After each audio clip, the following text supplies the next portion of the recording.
FC 온라인 그리고 축구 팬들을 위한 하이엔드 컨텐츠 축구 읽어드립니다. 자, 안녕하세요. 오늘 진행을 맡은 박종윤이고요. 두 분과 함께하도록 하겠습니다. 제 옆에는 언제나 세계 전쟁사 그리고 여러 가지 역사를 읽어주시는 임요한 박사님 나와 계시고요. 안녕하세요. 네, 안녕하세요. 네, 그리고 요즘 가장 핫한 남자 중에 한 명입니다. 그리고 축구로 저도 이제 이분과 함께 이야기를 나누면서 이분의 이 축구력을 충분히 실감하고 있고 최근에 항구를 건설했다라는 이야기를 또 하셨던 성덕이죠. 프랑스 대표 축구 마니아 파비앙과 함께하도록 하겠습니다. 안녕하세요. 네, 안녕하세요. 네, 안녕하세요. 자, 뭐 여러분 다 아시다시피 이강인 선수가 프랑스 파리 생제르맹으로 이적을 했습니다. 그래서 축구 팬들의 이목이 파리 생제르맹 클럽뿐만이 아니라 프랑스의 축구 리그 앙에 쏠리고 있거든요. 그래서 요 프랑스 축구의 역사를 쭉 두 분과 이야기 나눠보도록 하겠습니다. 일단 최근에 직접 또 경기도 보고 오셨잖아요. 네. 어떤 그 분위기에 좀 변화가 있었나요? 안 그래도 사실 뭐 대한민국 사람들이 파리에 여행 가는 분들은 많았지만 맞아요. 축구 경기를 보러 이 정도로 많이 가는 경우는 정말 거의 처음 아닌가 싶습니다. 처음이었던 것 같아요. 저는 이제 프랑스 갈 때마다 파리 생제르맹 직관하곤 했는데 네. 이번에 이제 1차 라운드 보면서 이렇게 파리 생제르맹 홈구장인 파크 데 프랑스에서 많은 한국 분들이 당연히 처음이었고 너무 신기했어요. 입장하는 것부터 진짜 한국인만 보였어요. 태극기도 보이고 태극기 많죠. 태극기 진짜 많아요. 어. 제가 그 전에 그 파리 생제르맹의 태극기 들고 갔던 사람이 제가 유일무이했는데 이제는 종종 이제 눈을 이쪽 그것도 저는 이제 태극기 레더가 있어요. 딱 보여요. 근데 진짜 많았고 네. 이 화면에 잡히는 한국인들이 진짜 많았고 이 이강인 선수가 볼 터치할 때마다 그 환호성이 너무 나오니까. 신기하더라고요. 그 지난번에 제가 이렇게 어디서 봤는데 네. 태극기가 그려져 있는 파리 생제르맹 그 머플러도 막 나오고 맞아요. 그런 것도 있는 거 보면 파리 생제르맹도 이강인 선수와 대한민국 팬들에 대한 관심이 굉장히 큰 것 같아요. 네네네. 요즘 확실히 많아졌고 파리 생제르맹 매장에 가면 진짜 과정한 건 아니고 40%가 한국 분들인 것 같아요. 그 정도로 많다. 그 정도로 많고 앞으로도 조금 더 많아지지 않을까 생각이 드네요. 네, 유명 박사님도 또 이강인 선수 파리 생제르맹 이적하고 나서 혹시 뭐 뉴스라거나 경기 접하셨었나요? 제가 원래 프랑스 리그 게임은 별로 국가대표 게임은 정말 좋아하는데 국가대표 레블레. 그 리그 게임은 잘 안 봤었는데 네. 뭐 어쩔 수 없이 또 이강인 선수가 갔으니까. 어쩔 수 없이라고 하지 마세요. 좋아서 보신다고 얘기하셔야죠. 이해합니다. 예, 아무래도 사실 우리가 프랑스 대표팀은 뭐 워낙 강한 팀이니까 많이 관심을 가졌더라도 네. 리그는 이번 이강인 선수 이적 이후에 관심을 가지는 분들이 많았을 거라고 생각이 그렇죠, 예. 드는데 그러다 보니까 요즘 엄청 바쁘시죠? 뭐 여기저기 뭐 개인 채널 예. 운영하시는 것도 영광스럽게도 초대 여러 번 저도 받았었고. 많이 초대를 이렇게 하려고 그러는데 이렇게 딱 봐도 저도 이제 눈치가 있잖아요. 요즘 아유. 파비앙 한번 섭외하면 좋겠다라고 연락을 드리려고 그러면 분명히 이게 딱 봤는데 이거 파비앙 보통 바쁜 게 아니구나. 네, 이런 생각이 딱 들어요. 아예 아닙니다. 저는 같이 뭐 가셔야지. 같이. 그쵸. 같이 할 수 있으면 너무 좋죠. 이런 식으로 하면 좋죠. 저도 뭐 개인 채널도 이렇게 하고 네. 감사하게도 요즘은 이제 예전에 교수님 말씀하신 것처럼 리그왕에 대해서 관심이 많이 없었잖아요, 한국에. 근데 그쵸. 갑자기 리그왕 너무 생소한 리그잖아요. 그래서 저는 이제 뭐 예전부터 봐왔던 사람으로서 조금 더 뭐 리그왕에 대해서 또는 파리라는 도시 그리고 파리 생제르맹에 대해서 조금씩 이렇게 알려드리려고 노력하고 있어요. 네. 그 이강인 선수 때문에 이제 아무래도 파리 생제르맹과 리그앙 그리고 프랑스에 대한 관심이 더 높아지고 있는데 사실 이전부터 우리는 아무래도 이 98년 프랑스 월드컵도 그렇고 프랑스와 관련된 축구적인 어떤 이런 그 기억들은 꽤 많이 남아 있는 편이에요. 그때 그렇죠. 이제 네. 조금 뭐 기억이 좋지는 않습니다만 이제 차범근 감독님도 이제 중간에 돌아오시고 뭐 그런 것도 기억이 나고 그때 또 대한민국이 또 네덜란드한테 5대0으로 진 기억도 있고 그렇잖아요. 근데 그때는 좀 우리가 그 갑자기 이제 월드컵도 나가고 막 하니까 기대치는 높고 그랬죠. 맞아요. 좀 확실히 모든 사람은 다 그게 있어요. 네. 그래서 뭐 스포츠라는 게 이길 수도 있고 질 수도 있고. 그럼요. 그렇죠. 그리고 제일 나쁜 게 이거예요. 예를 들면 우리가 저 팀한테 1대0으로 졌다. 음. 저 팀한테 3대0으로 졌다. 그러면 저쪽 팀이 이쪽 팀보다 세거나 그런 거 아니거든요. 다 상대적인 거죠. 상대적인 네. 거죠. 근데 저기 이게 뭐 좋아. 프랑스 뭐 국가대표는 세니까 우리가 2대0 질 수 있어. 쟤하고 1대1 해야 되잖아. 이건 정말 잘못된 생각인데 요즘은 안 그러는데 예전에는 많이 그랬죠. 그때 좀 많이 그랬어요. 그러니까 더 기분 나쁜 거지 막. 아니 그 프랑스 월드컵 하면 생각나는 게 아무래도 이제 저도 어렸을 때였거든요. 98년도 프랑스 월드컵 때가 제가 중학교 1학년 때였는데 새벽에 일어나서 봤는데 하석주 선수가 골을 넣은 거예요. 그래서 골을 넣었다. 와! 그러고 있는데 이제 조금 이따 퇴장을 나오면서 그때 난 그 파울하던 장면 지금도 생각이 뒤에 스펙테클하고 멕시코전이었잖아요. 그때 너무 흥분한 게 화면에 네. 보는데 나 지금 솔직히 말하는데 그때 골 넣고 흥분 하석 선수 좋아하거든. 예. 근데 뛰는데도 보이더라고 흥분한 게. 그래서 그때 수비한테 달려갈 때 맞아요. 진짜 그랬어요. 그러다가 끝났구나. 네, 그랬던 기억이 나요. 그때는 파비앙님은 프랑스에 있을 때였죠. 저는 신기하게 네. 그때 월드컵 첫 경기 직관한 게 98 월드컵이었고 아, 대한민국 벨기에전. 진짜요? 저는 처음으로 그렇구나. 이제 월드컵 그 직관한 거였거든요. 네. 그때 하석주 크로스하고 유상철 맞아요. 감독님이 이제 그때 태클하면서 이제 이렇게 밀고 들어가면서 동점골을 넣었는데 그때 파크 데 프랑스 파리 생제르맹 홈구장에서 네. 치렀었는데 뚜렷이 기억이 나요. 저도 아. 그때 중학생이었는데 네네.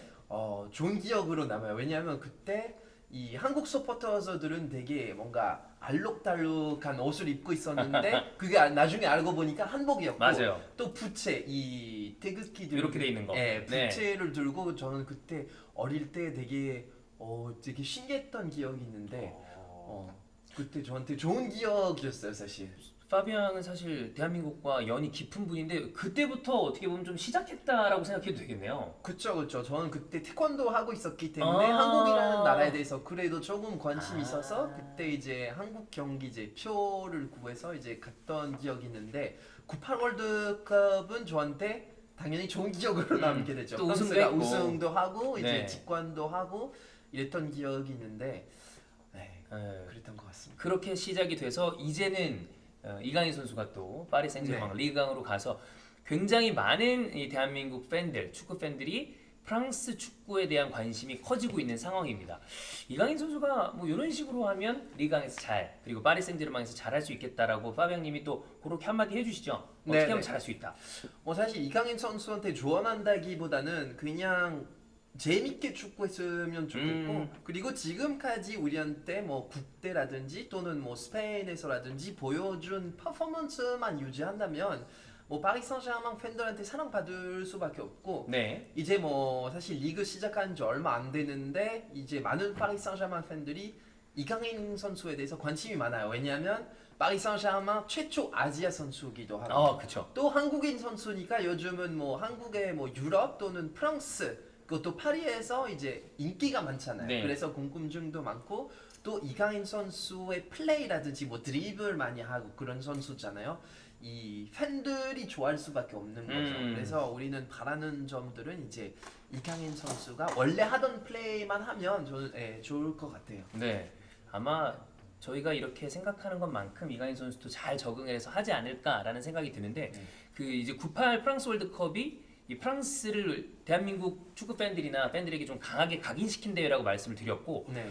그때 기억하기로 98 프랑스 월드컵이나 그 유로 2000이 엄청 대회가 다 재밌어서 맞아요. 축구에 좀 관심이 없던 분들도 막 재밌게 봤었던 기억이 나거든요. 저는 98 프랑스 월드컵 하면 생각나는 게 아까 얘기했던 것처럼 하석주 선수나 고 유상철 감독님이나 맞아요. 이런 분들이 생각이 나는데 전체적인 대회로 생각하면 역시 지단. 네, 지단 그리고 결승전에 호나우두. 요거 생각이 나거든요. 맞아. 혹시 교수님 결승전 기억나시나요? 그 아. 두 선수의 어떤 라이벌 구도라거나. 그때는 저도 좀 이렇게 한가득씩 진짜 빠짐없이 나갔어요. 진짜 경기가 다 재밌었는데. 근데 그때 월드컵도 솔직히 좀 재밌는 월드컵이고 맞아요. 재미없는 월드컵인데 저 때는 정말 재미난 월드컵. 엄청 평가가 높죠. 재밌었다고. 저는 그냥 프랑스인이라서 그것도 프랑스에서 개최되고 프랑스가 우승하니까 재미있을 줄 알았는데 이렇게 네. 말씀해 주시니까 감사하네요. 아니 그게 아니고 사실 우리도 그래요. 서울 그때 했을 때 88?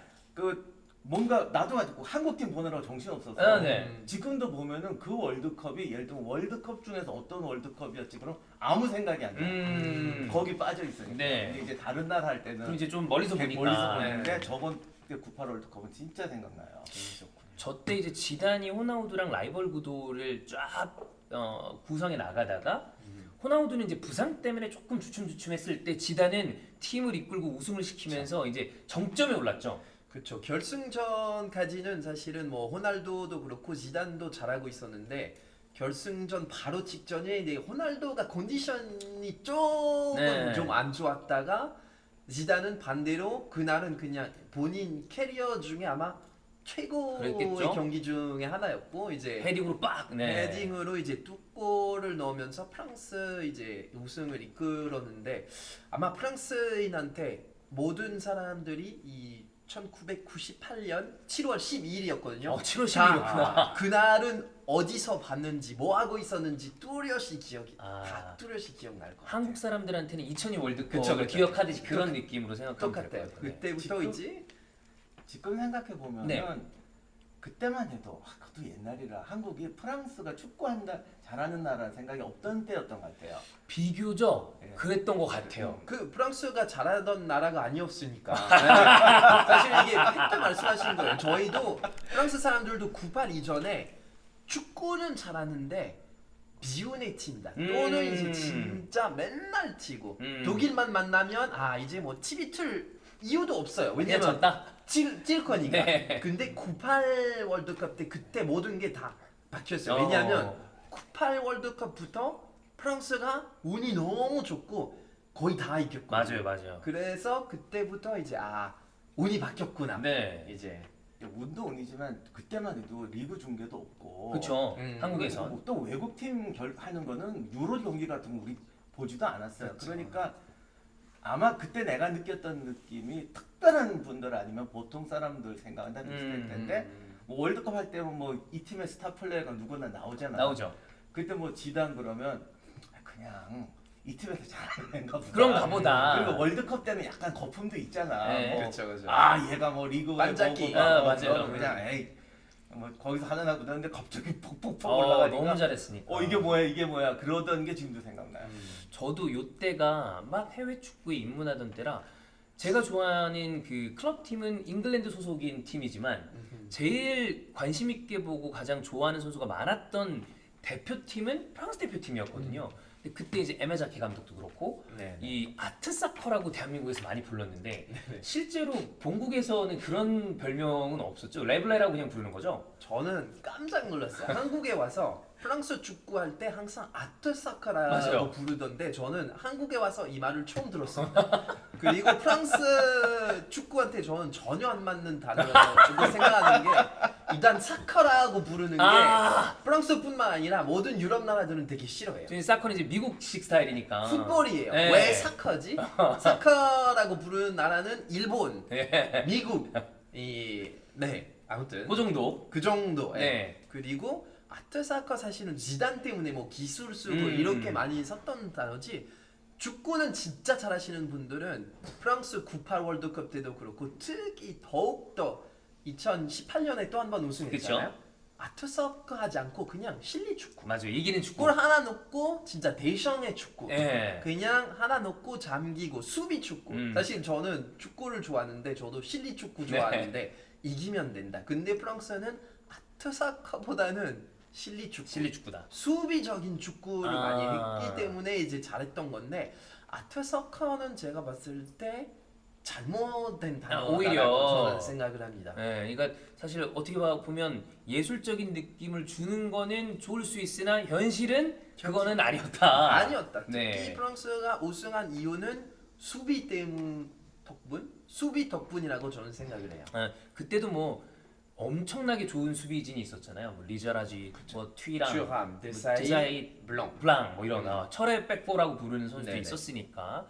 자 이렇게 여러분 파비앙은 이 축구의 진심이고 여러분 다 최근에 또 파비앙님의 어떤 이 축구의 열정을 다 느끼실 수 있을 거예요. 근데 제가 이제 또 여러 이번 축구 읽어드립니다도 그렇고 다른 그 외국인 분들과 축구 이야기를 해보면 생각보다 축구 안 보는 분들이 많은데 네. 이런 느낌이 많아서 맞아요. 저한테 물어보더라고요. 다들 그렇게 파비앙처럼 축구를 좋아하냐? 다 그렇진 않죠. 다 그렇지 않습니다. 이것도 사실은 많은 한국 분들이 프랑스라고 생각하면 이제 국대가 아무래도 좀 세니까 프랑스 국대가 이제 잘하니까 모든 프랑스 사람들이 축구에 빠져 있겠다. 또는 함양을 보면 아 파비앙처럼 다 축구에 미쳐 있겠다. 전혀 그렇지 않습니다. 저는 이제 축구 방송할 때마다 누누이 말씀드리지만 프랑스는 축구 문화가 강한 나라는 아닌 것 같아요. 제가 봤을 때 진짜 축구에 미친 나라들은 남미. 아 남미. 또는 이 뭐 저는 얼마 전에 사우디아라비아 가서 사우디. 오히려 사우디 사람들이 프랑스 사람들보다 조금 더 축구에 미쳐 있는 것 같더라고요. 중동 분들이 진짜 축구 좋아하더라고요. 네. 근데 프랑스는 저처럼 축구 진짜 좋아하는 사람들이 있는가 하면 축구 아예 모르는 사람들이 있어요. 그러니까 럭비가 좀 강해요.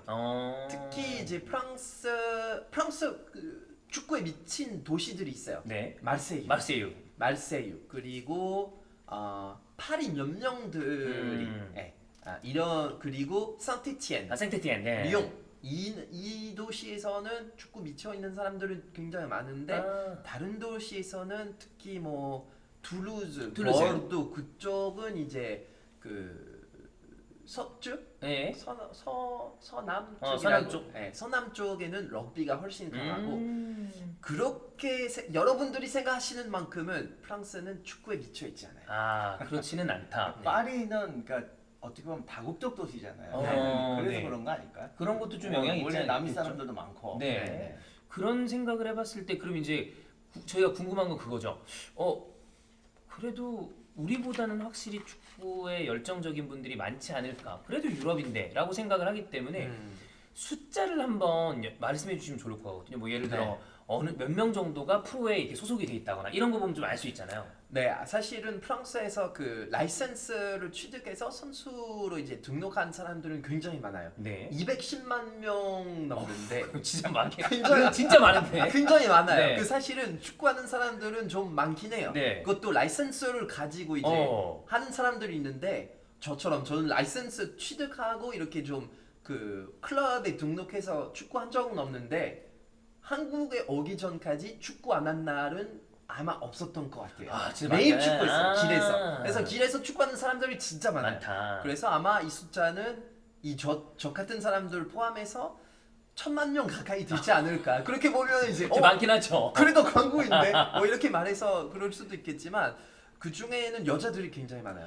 프랑스 여자 10만 명 정도 있고. 와 그럼 진짜 많죠. 네, 굉장히 많고 프랑스 여자 축구도 꽤 강하다. 이번 월드컵에서 네. 안타깝게도 이제 호주한테 이제 승부차기를 잡혔죠.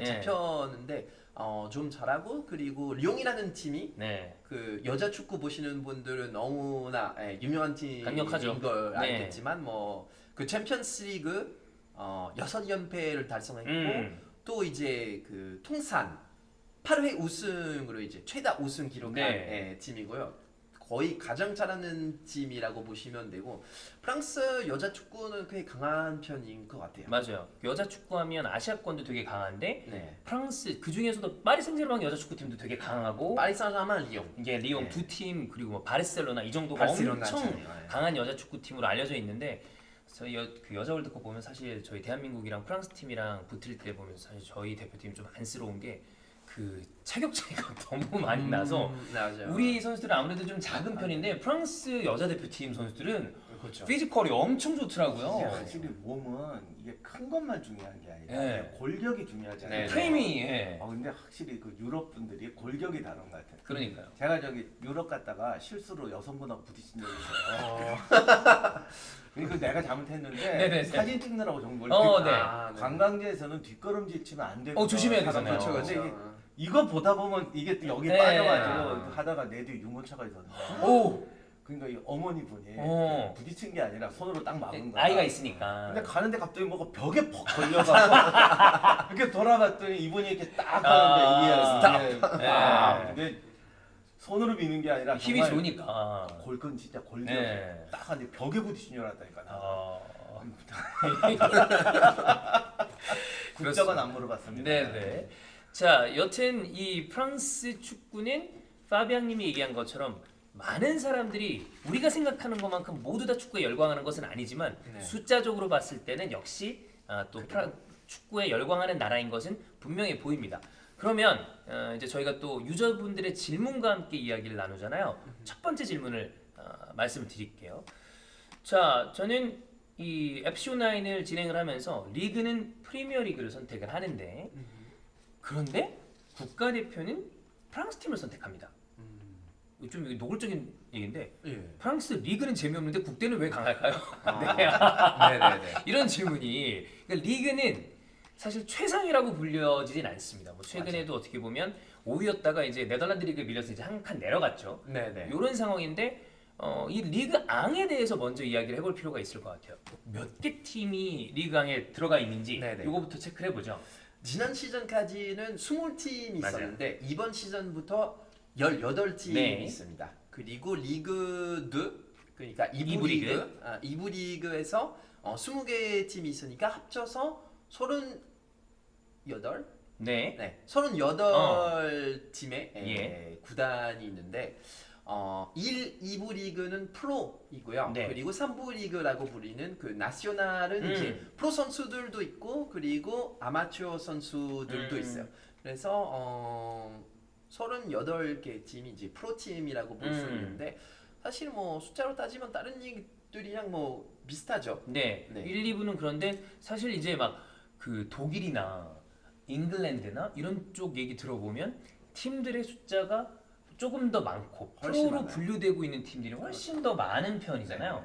그리고 EPL 같은 경우는 절반이 런던 팀이잖아요. 그러니까 런던 팀 진짜 많잖아요. 진짜 많죠. 막 여기 있는데 바로 옆에 또 있고 네. 또 있고 저희는 이런 런던 형태. 팀이 아니라 구단위로 있는 거예요. 네. 근데 이제 파리는 파리 생제르맹이 워낙 세긴 하지만 네. 딱 하나로 이렇게 런던에 있는 모든 팀이 다 뭉쳐서 한 팀이 돼 있는 그런 느낌. 그래서 파리 연고는 지금 팀이 런던은 뭐 셀 수 없이 많은데 그렇죠. 셀시오 뭐 첼시도 있고 뭐 네, 아스날도 아스날도 있고. 있고 엄청 많잖아요. 엄청 많은데 파리는 딱 2개 있어요. 2개. 그것도 아마도 그냥 일반 사람들이 알고 있는 팀은 파리 생제르맹밖에 없을 거예요. 정확하게 말씀드리면 파리 생제르맹 그리고 파리 FC가 있는데 사실은 파리의 연고팀이 없는 이유는 원래는 그 70년대까지는 파리의 팀이 아예 없었어요. 파리 생제르맹도 사실 구단 창단한 지 길진 않잖아요. 네, 정확하게 말씀드리면 53년이 되었는데 예.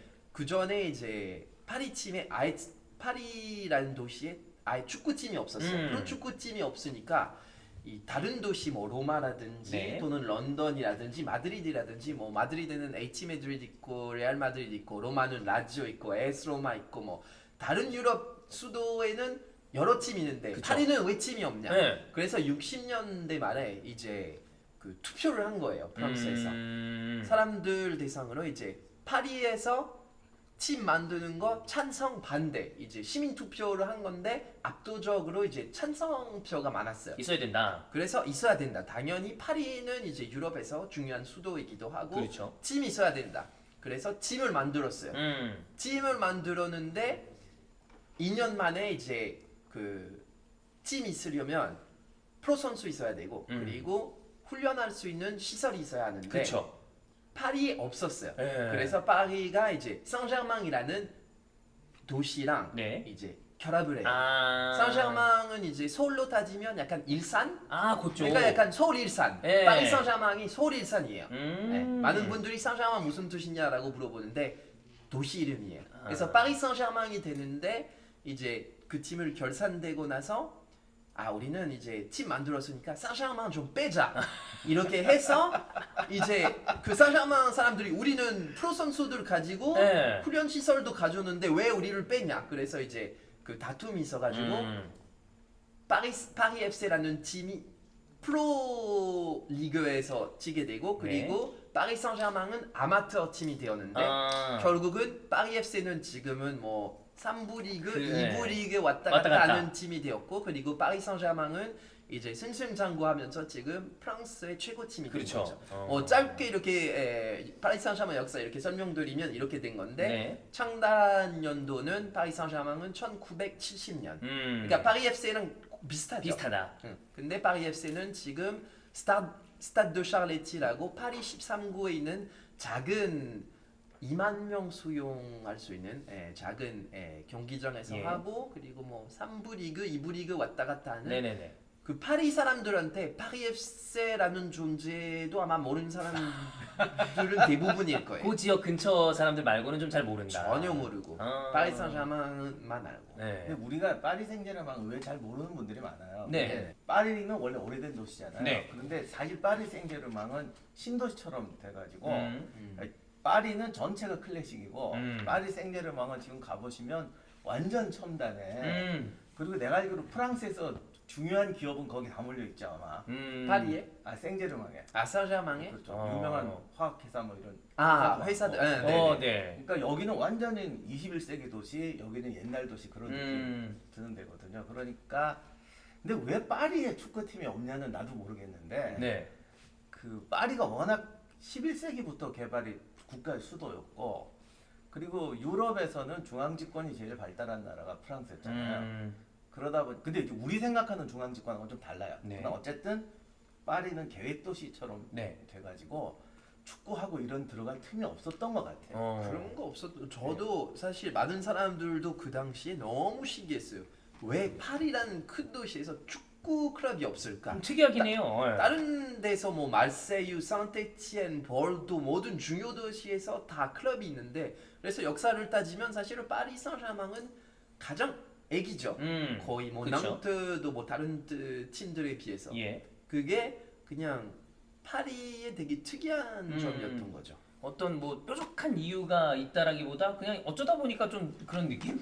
아니 그럴 순 없지. 이렇게 큰 도시에 뭐가 있다는 건 역사적 이유가 있다고 봐야죠. 사실 다 있잖아요 그런 네, 도시들에. 근데 파리는 확실히 내가 생각할 때는 런던을 돌아다니면 네. 여기는 따로따로 큰 느낌이 나요. 런던이라는 도시 자체가. 도시 자체가 그러니까 건물이 비슷해도 네. 이게 구역이 완전히 네네네네. 떨어져서 뭐 예를 들면 여기는 뭐 어떤 사람들이 와서 만들었다. 여기는 뭐 어떻게 하다가 이런 구역이 됐다. 근데 파리는 딱 비슷해.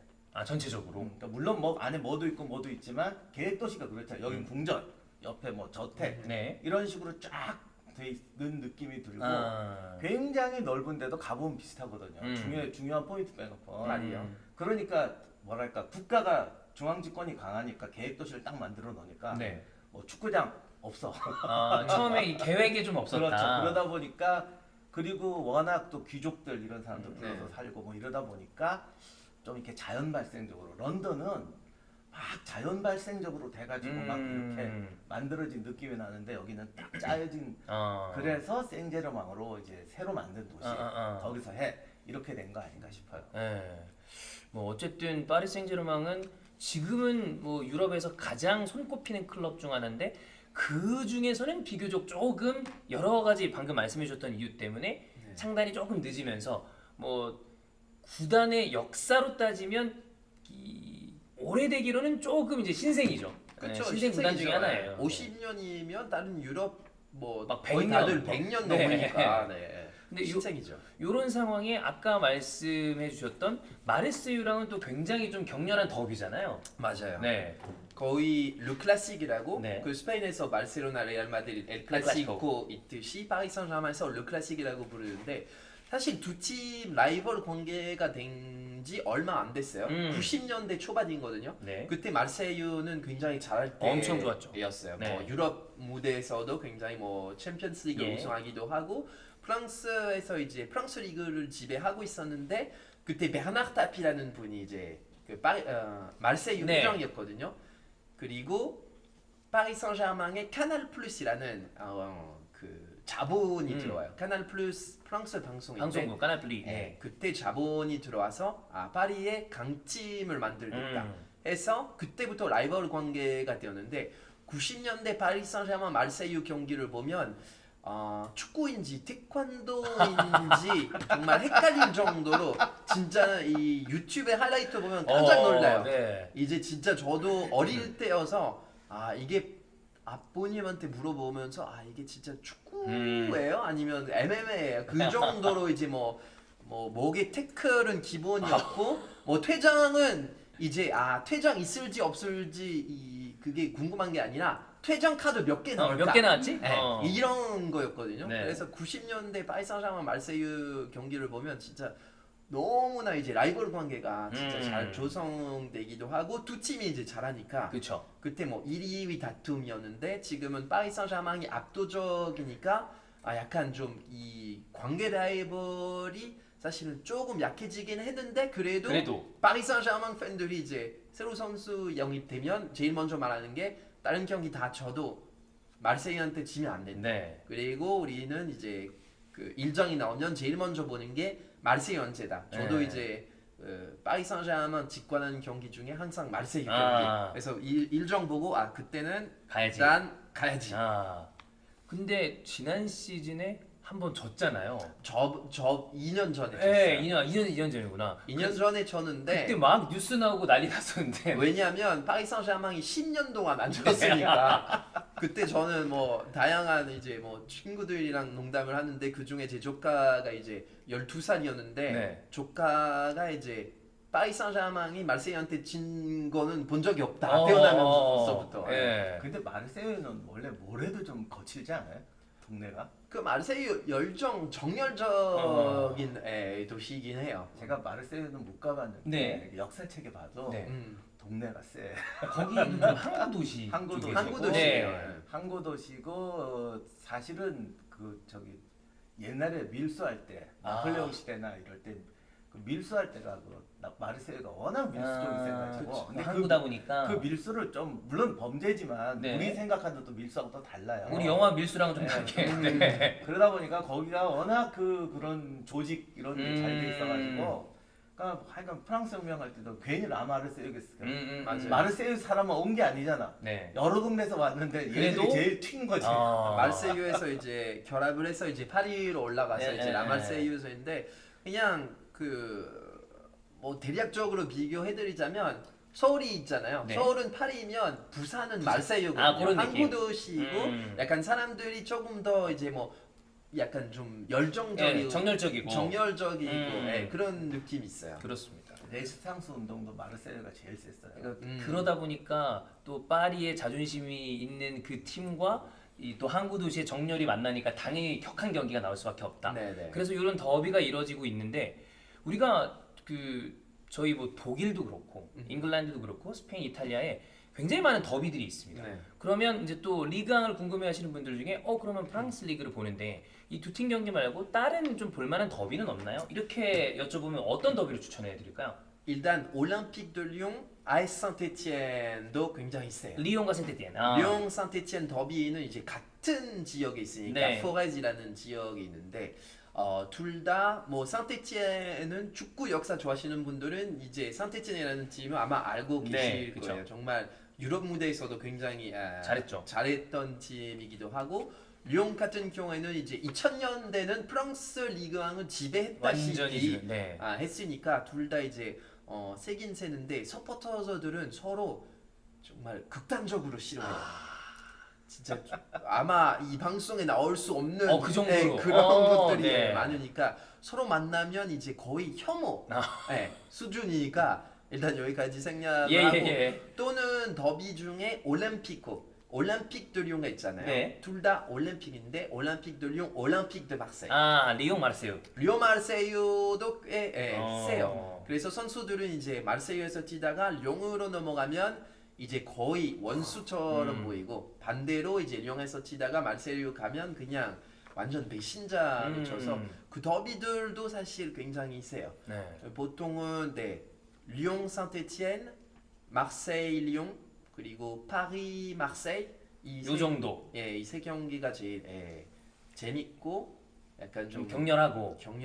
그래서 요 얘기를 아마 딱 말씀을 파비앙 얘기를 들으면 그게 궁금증이 풀리실 거예요. 파리 생제르맹에 이제 이강인 선수 가다 보니까 감독에 지단이 가면 안 되냐라고 이야기를 많이 하시는데 지단이 이제 마르세유 출신이잖아요. 예, 그러다 보니까 파리 생제르맹 감독으로 가는 게 쉬운 일은 아니다. 요 얘기를 또 파비앙이 많이 해줬었죠. 네, 맞습니다. 사실 지단은 제가 봤을 때 가고 싶어 했을 거예요. 그 마음은 있었을 거다. 마음은 있었을 거예요. 왜냐면 파리 생제르맹은 사실 프랑스에서도 잘하는 팀이고 이제 레알 마드리드에서 많은 걸 이제 이뤄낸 감독인데 한번 프랑스에서 이런 거 하면 해볼까? 좀 해볼 만하겠다. 네. 근데 딱 그치면 파리 생제르맹이다. 이 지단도 그렇고 가족이 아직 마르세유에서 이제 거주하고 있기 때문에 네. 사실은 위험할 수도 있다. 네. 그 정도로 이제 좀 가기가 쉽진 않은데 네. 본인도 쉽지 않았을 것 같아요. 네, 결정이. 근데 저기 보면은 센 도시들이 다 프랑스 혁명 때 센 도시들이에요. 아, 그래요? 그리고 대형 사건이 났던 도시. 네네. 그러니까 리옹도 프랑스 혁명 때 리옹의 학살이라고 어마어마했고 네네. 마르세유는 계속 고민했어요. 저걸 아작을 내말어. 파리 쪽 입장에서. 네. 그런데 그것 때문에 지금까지 사이가 안 좋다라기보다는 애초에 그럴 뭔가 이 국가라는 거는 네. 우리는 뭐 하지만 우리는 잘 모르지만 이게 뭔가 돌아가는 구조가 있어요. 네네. 가다 보면 저 자리가 이제 나의 족수가 되겠구나. 뭐 이런 게 되거든요. 네.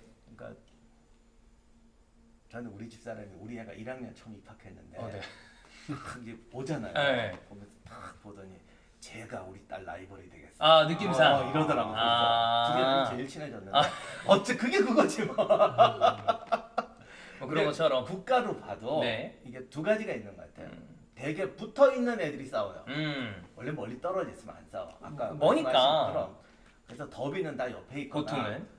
아니면 이제 어떤 국가적인 구조에서 뭔가 이게 대마가 되는 네. 거죠. 근데 리옹, 마르세유, 파리는 프랑스 역사에서 내내 나와요. 그러니까 혁명이 나면 전쟁이 나는 거고 네. 평소에는 축구하면서 왼수가 그걸로 되는 싸우는 거고. 거고. 근데 3개 정도면 언뜻 생각했을 때 다른 리그들의 더비보다는 좀 숫자가 적은 느낌이긴 합니다. 그 어떤 거 더비라고 부를 수 있느냐에 따라서 네. 사실은 뭐 릴이랑 렁스라는 도시들도 아. 사실 서로 싫어해요. 예. 근데 완전 전통적이고 뭔가 뭐 이유가 있고 서로 서포터들을 싫어하는 그런 거는 일단 이 세 개가 가장 세개 정도? 큰 것 같아요. 근데 이게 네. 더비가 되려면 원래 축구가 프랑스도 축구 옛날부터 했어요. 그죠. 뭐 영국이 한 건 전에도 말씀드렸지만 거기서 규칙을 만든 네. 거지. 뭐 이렇게 동네 축구하고 동네 싸움 하는 거 축구로 대체하고 하는 거는 네네. 프랑스 뭐 다 그랬는데 이건 정말 그냥 상상으로 하는 얘기인데 네. 그 옆 동네랑 싸우려면 동네 싸움이 다 같이 가야 되거든요. 왜냐면 수에 밀리면 안 되잖아요. 그렇죠. 네. 그러니까 이게 선수를 뽑아서 하는 게 아니라 네. 우리 모두가 다 가서 가야죠. 싸워야 왼수가 돼요. 그렇죠. 근데 모두가 다 가려면 평소에 축구를 많이 해야 돼. 네. 근데 프랑스가 땅이 좋아. 땅이 좋죠. 그러니까 정말 좋은 포도 나오니까 와인도 많이 원래 나오고. 유럽에서 네. 프랑스 빵이 유명한 그런 거 그냥 밀이 좋아서 네. 햇볕 좋고. 근데 이렇게 농지가 많으면 축구도 많이 할 것 같은데. 언뜻 생각하기에. 네, 근데 이상하게 좀 이렇게 그냥 동네 사람들이 축구하는 좋아하는 데는 네. 사우디아라비아. 그러니까 막 밟아도 되는데 아니면 뒷골목 맞는데. 예. 그 진짜 축구 좋아하는 애는 평야에서 안 하고 묘지에서 하고 뒷골목 좁은 마당에서 하고. 그런 너무 비옥한 땅에서는 이제 그 먹을 게 자라니까 그러니까 거기서 여기 축구하기는 밟으면 조금 안 밟지 돼요. 말자. 네. 약간 이런 그래서- 느낌이었는지. 그리고 제 생각에는 좁은 데서 해야 뒷골도 잘하고. 그래서 그렇구나. 저도 그 길에서 축구하다가 이제 그 옆집에서 네. 이렇게 잔디에 네네. 골을 넣으면 네. 혼 많이 났던 기억이 있어요. 거기 체리나무가 있었는데 저는 맨날 그 체리나무 이제 슈팅을 잘못하면 그쪽으로 갔었거든요. 네. 그래서 저는 몰래서 이렇게 좀 그 잔디에 가서 이제 공 골 가져와야 가지고 되니까. 내는데 혼 진짜 많이 났던 기억이 있어요. 그런 이유 때문이었군요. 어. 감사합니다. 알려주셔서 지금이라도. 그리고 그분한테 지금 사과드립니다. 체리 맛있었습니다. 영국도 다 저기 농토 갈아엎고 나니까 네. 축구를 하는 거지. 뭐 어쨌든 이거 엉터리 이런 예, 얘기다가 이게 뭐 여러분 명확하게 딱 만들어진 그건 아니고 이제 저희가 생각해봤을 때 그런 거 아닌가. 아무리 네. 생각해봐도 약간 그런 거 아닌가. 여기는 이유를 모르겠어요. 예. 자, 근데 이렇게 리그적으로 봤을 때는 그 라이벌 의식이나 전체적인 다른 리그들에 비해서는 좀 덜 피 튀기는 느낌이지만 아까 얘기했던 것처럼 이분의 질문이 사실 좀 맞아요. 국가대표 개념으로 가면 또 이제 강력한 팀들이 만들어져서 우승을 했던 기억도 있고 우승이 아니더라도 뭐 준우승이 있었던 대회도 있었던 걸로 기억을 하고 네. 그리고 이제는 명실상부한 가장 강력한 우승 후보군으로 계속 군림을 하고 있잖아요. 근데 네. 그러면 파비앙이 생각했을 때 리그 대비 대표팀이 좀 더 강력해 보이는 이유가 있을까요, 프랑스는? 이유는 되게 간단합니다. 프랑스의 가장 잘하는 축구 선수들이 프랑스 리그가 아닌 다른 리그에서 활약하고 있기 때문이에요. 그 박종윤 캐스터님이 네. 가장 좋아하는 팀이 어디죠? 아스날이죠. 아스날입니다. 네. 아스날 가장 빛날 때가 프랑스 감독이었고 아르센 주 벵거. 선수들은 다 다 프랑스인이었어요. 프랑스였죠. 네. 피레스, 윌터드, 티에리 헨리, petit, 뭐 비에이라 드리먼디, 비에라 다 다 프랑스 프랑스였어요. 사람이었어요. 네. 프랑스 팀이었어요. 프랑스에서 잘하는 선수들은 자국 리그에서 뛰는 선수가 거의 없었던 것 같아요. 없어요. 네. 네, 없어요. 연봉이 좀 짜다면서요. 연봉도 지금 파리 생제르맹은 어마어마하게 연봉을 많이 주지만 네네. 이전에 생각하면 또 연봉 차이가 좀 있었겠죠. 그 축구 전문가시니까 제가 물어볼게요. 예, 축구의 핵심이 뭐라고 생각하세요? 돈이죠. 돈이죠. 아마 로맨티스트 분들은 기술 또는 예. 팀의 조합. 저는 그냥 정말 현실적으로 말씀드리면 자본입니다. 자본이다. 아. 자본이고 돈 얼마나 많이 받느냐 그리고 구단 쪽에서 돈 얼마나 많이 주느냐. 근데 프랑스 구단들이 운영하는 방식은 이제 돈 받으려고. 그러니까 우리는 잘하는 선수가 있으면 우리는 그 선수를 이제 기용을 해서 좋은 성적을 거둬서 이제 수익 얻으면 되겠다. 네. 뭐 생각하면 좋겠지만 프랑스 팀들은 우리는 좋은 선수가 있구나. 팔면 돈 많이 벌겠다. 많이 받죠. 네. 이거는 프랑스 구단들의 파리 생제르맹 외에는 다 그 거의 생각을 다. 하고 있거든요. 좋은 팀들도 그렇잖아요. 리옹이 좋은 선수를 리옹은 뉴스 유명하죠. 시스템을 굉장히 잘해요. 진짜 좋죠. 리옹은 이제 정말 간단하게 배출한 선수들 말씀드리면 벤제마, 카림 벤제마, 뭐 아템베 나파, 베나르파. 뭐 지금 너무 많아서 진짜 많죠. 진짜 많아요. 네, 이적료 수익만 하더라도 그 예전에 유명한 여러분 아마 아실 거예요. 그 벤제마 이적료를 얘기했더니만 그 이적료는 벤제마의 귀한 쪽 살 수 있다. 그쵸. 네, 장미셸 올라스 구단주가 워낙에 거상이라고 불리는 사람이니까. 맞아요. 네. 일단 프랑스 국가대표 선수들은 리옹에서 많이 배출되었는데 리옹은 이제 좋은 선수가 있으면 우리는 쓰면 되겠다. 비싼 값에 팔고. 그냥 팔고. 네. 그리고 릴은 제일 유명해요. 대단하죠. 릴은 진짜 구단이 운영을 잘해요. 네. 경제적으로. 축구는 이제 2년 전에 파리 생제르맹을 꺾고 리그 1 우승했어요. 그쵸. 그때 멤버들이 진짜 화려했어요. 네. 다 팔아버렸어요. 그러니까 이제 다 팔아버리니까 그 다음 해에는 이제 챔스에 네. 가야 되는데 그 우승한 팀으로 이제 챔스 출전하면 어느 정도 잘할 텐데 네. 프랑스 팀들은 챔피언스 리그에서 진짜 못해요. 제가 지금 이유는 말씀드릴게요. 챔스 그 출전하는 시즌은 이제 전 시즌 잘해야 되는데 그쵸. 전 시즌에 잘하면 모든 선수들 다 빠져요. 싹 다 빠져요. 이거는 진짜 팩트예요. 네. 리르는 지난 시즌에 이제 챔피언스 리그에서 정말 못했잖아요. 안 좋았죠. 다 팔았어요. 리그에서 배출한 좋은 선수들은 지금은 말씀드리면 에덴 하자르, 아자르, 뭐 오시멘, 뭐 동의하지 않으시겠지만 페페. 네. 페페는 리르에서 진짜 잘했어요. 진짜 잘했죠. 리르는 진짜 아스날 입장에서는 사기당한 거지만 진짜 고생 잘했거든요. 너무 잘했어요. 네. 오시멘만큼 잘했어요. 맞아요. 리르에서. 네. 네. 지금 아마 보시는 분들이 믿진 않겠지만 사실이라고 좀 전해주세요. 진짜 잘하긴 했어요. 네, 진짜. 넘어와서 그렇게 못할 줄 몰랐죠. 그러니까요. 네. 그러니까 이제 너무 훌륭한 선수가 이제 나타난다면 바로 기용을 생각 안 하고 바로 팔아버릴 생각을 하니까 이런 식으로 이제 그 팀 운영 방식 이러니까 프랑스 팀들은 잘할 수가 없어요. 네. 전혀 잘할 수가 없어요.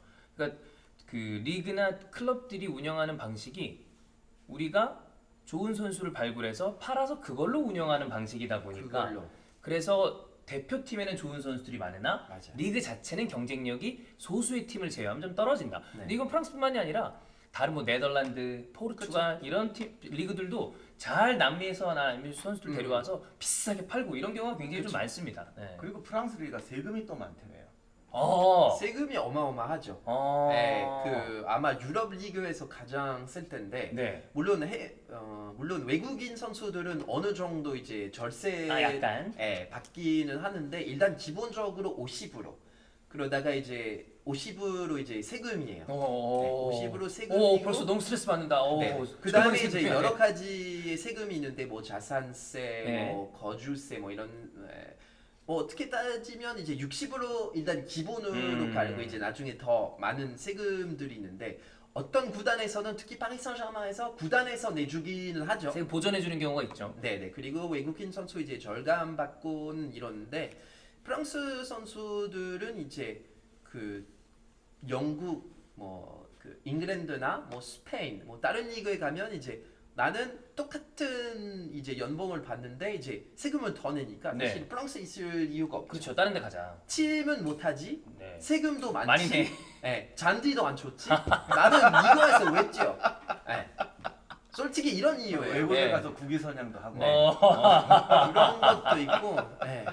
여러 가지 이유 때문에 여러 가지 이유 때문에 네. 이 젊은 선수들은 보통은 프랑스 팀들은 좋은 점 중에 그래도 하나 정도 네네네. 말씀드려야 하니까 그래도 예. 젊은 선수들을 진짜 많이 배출하고 진짜 많이 쓰죠. 찬스 진짜 많이 줘요. 네. 그러니까 16살이면 다른 나라에서는 너무 어리다. 우리는 뭐 조금 더 기다리다가 쓰면 되겠다. 프랑스는 뭐 19살, 뭐 18살, 17살 지금 파리 생제르맹의 그 자이르 에머리라는 선수는 자이르 에머리. 2006년생인데 지금 네. 파리 생제르맹 주전이에요. 그 우리 나이로 지금 이제 고2거든요. 고2예요. 네. 그 작년에 챔피언스리그에서 베스트 11에 선정되기도 했고 아무튼 맞아요. 그런 선수인데 프랑스는 이런 점이 굉장히 좋아요. 그래서 프랑스 선수들은 어린 나이 때부터 이제 기회를 받아서 빛나요. 네. 그러다가 이제 피엘한테 팔아버려요. 그럼 이제 돈도 많이 받고. 호구들한테. 그러니까 프랑스 팀들은 이제 어떻게 생각하냐면 선수가 이제 가치가 200만 유로 정도 된다. 네. 그러면 이제 뭐 스페인 라리가한테 뭐 분데스리가한테 팔면 200만 유로다. 그러면 이제 그 PL 구단한테 연락이 오잖아요. 네. 그러면 기본으로 400이야. 일단 두 배. 일단 200 기본값. 기본값으로 팔고. 요즘엔 때에 따라서 공 하나 더 붙이죠 그냥. 2천만. 2천만이에요. 이 영국 팀들한테 이제 정말 잘 팔아버. 잘 되는 케이스도 있고, 안 되는 케이스들도 네. 있어요. 그러니까 왜냐하면 EPL에 모든 팀들이 지금 한두 명씩 데리고 있잖아요. 그러니까 그쵸. 다 있어요. 네. 프랑스 젊은 선수들은 다 거기 가 있어요. 그러니까 프랑스 선수가 나는 프랑스에서 한 2년 뛰다가 빛을 나서 프랑스 리그에서 한 뭐 골은 10골 넣으면 이제 PL 네. 갈 수 있고 네. 그러면 이제 정말 좋은 연봉도 연봉 받고 이렇게 갈 수 있다고 생각을 해서 그런 식으로 운영하고 있어요. 네. 근데 여러분 이 얘기는 파리 생제르맹은 항상 논외입니다. 그 그- 팀 빼고. 그거는 파리 생제르맹은 그 리그왕 외에 있는 그렇죠. 팀. 아예 다른 종류의 팀이라고 보면 되고 나머지 팀들은 그렇게 운영되는 경우가 많다. 맞아요. 그래서 이제 뭐 그 많은 선수들이 프랑스 리그에서 뛰다가 혹은 다른 리그에서 뛰다가 프리미어 리그에 가고 싶다. 이 연봉 수준이 높다 보니까 그런 얘기가 나오는 건데 그래서 지금 생각해 봤을 때 대한민국 그 코리안 리거들 중에서 프랑스에서 이 해외 생활을 했던 선수들이 꽤 있거든요. 의외로 많더라고요. 꽤 많아요. 네. 엄청 많죠. 뭐 지금은 아마 여러분은 이제 기억이 좀 가물가물하신 분들이 있을 수 있겠지만 서정원 감독님. 그렇죠. 서정원 감독님도 많이 보셨을 거 아니에요. 예. 세오. 내가 그 저기 세요. 그런 말하기 뭐하지만 내가 진짜 팬이었어요. 얼굴도 잘했어요. 잘생겨. 진짜 잘했잖아요. 진짜 잘했어요. 네. 근데 서정원은 사실 리그왕 그러니까 그 전에는 디비전왕이라고 불렀는데 최초 한국인인데 그 전에 92년도에 최순호 선수라고 최순호. 호데즈라는 팀인데 이제 네. 리그왕 아니어서 그때 디비전드 2부 리그 팀이었는데 그때는 아마 프랑스 리그에서 활약한 한국인 선수 1호가 그렇죠. 아닐까. 그 후에 그 말씀하신 프랑스에서 세오라고 불리는 세오. 서정원 선수가 진짜 잘했고 그 후에는 정말 많았는데 이상윤 선수가 네, 팽이. 러리언에 맞아요. 있었고요. 안정환 선수는 메스에서. 그쵸. 저는 안정환 선수 그 프랑스 리그에서 파리 생제르맹 상대로 데뷔골 넣은 거 저는 직관을 했었거든요. 진짜요? 아. 그때 한국 선수 들어온다 좋다 그러다가 이제 들어온 지 얼마 안 돼서 파리 상대로 이제 골을 넣으니까 기분이 좀 나쁘네. 그랬던 기억이 있고요. 안정환 선수가 있었고 또는 조금 더 유명하지만 FC 메스 같은 팀에 이제 강진욱 선수가 있었고 아마도 조금 더 유명한 박주영 선수가 박주영 선수는 모나코에서는 잘했죠. 진짜 잘했어요. 진짜 잘했죠. 네. 여러분 저 때 안 보신 분들은 못 믿으실 수도 있겠지만 진짜 잘했고 오, 너무 잘했어요. 그때는 아데바요르 그 여러분이 아시는 그 아데바요르보다 훨씬 더 박주영 선수가 각광받는 네. 선수여서 진짜. FC 온라인의 그 박주영 그 정도라고 보시면 그 되겠습니다. 아스날 간 이유가 있을 거예요. 갈만했을 거예요. 예. 갈만했으니까 간 거였겠죠. 물론 아스날에서 좋은 활약을 하지 못했지만 박주영 선수가 있었고 그리고 남태희 선수가 발렌시아에 있었고요. 맞아요. 그리고 뭐 관창훈, 정조국 아시 역사에서 네. 석현준도 있고 그리고 최근에 황의조. 황의조 선수가 볼도에서 잘했죠. 한국인 선수 최초로 해트트릭 넣고 맞아요. 그리고 한 시즌에 최다 득점. 네. 볼도라는 팀은 사실은 원래 잘하던 팀인데 황의조 선수는 시대가 안 맞아서 안 맞았죠 좀. 안 맞아서 좀 아쉬웠는데 황의조 선수가 리그에서 꽤 잘했다고 보시면 돼요. 그리고 뭐 이제 몽펠레 윤일록이라거나 윤일록 선수가 네. 있고 뭐 낭트의 프로 데뷔 못했지만 뭐 여러 선수가 있었고. 자 이렇게 꽤 프랑스 리그에서 족적을 남긴 대한민국 선수들이 많았었는데 그 박주영 선수가 아까 엄청 잘했다고 얘기했잖아요. 그 박주영 선수가 소속된 팀은 AS 모나코입니다. 근데 모나코는 아예 다른 나라잖아요. 도시국가죠. 도시국가. 도시국가예요. 네. 좀 독특한 나라죠. 원래 이게 유럽은 이제 봉건제 같은 게 있었으니까 네. 그러니까 프랑스가 중앙집권이라고 해도 우리식의 중앙집권은 아니고 거기도 또 이제 공장력 되게 강했거든요. 네.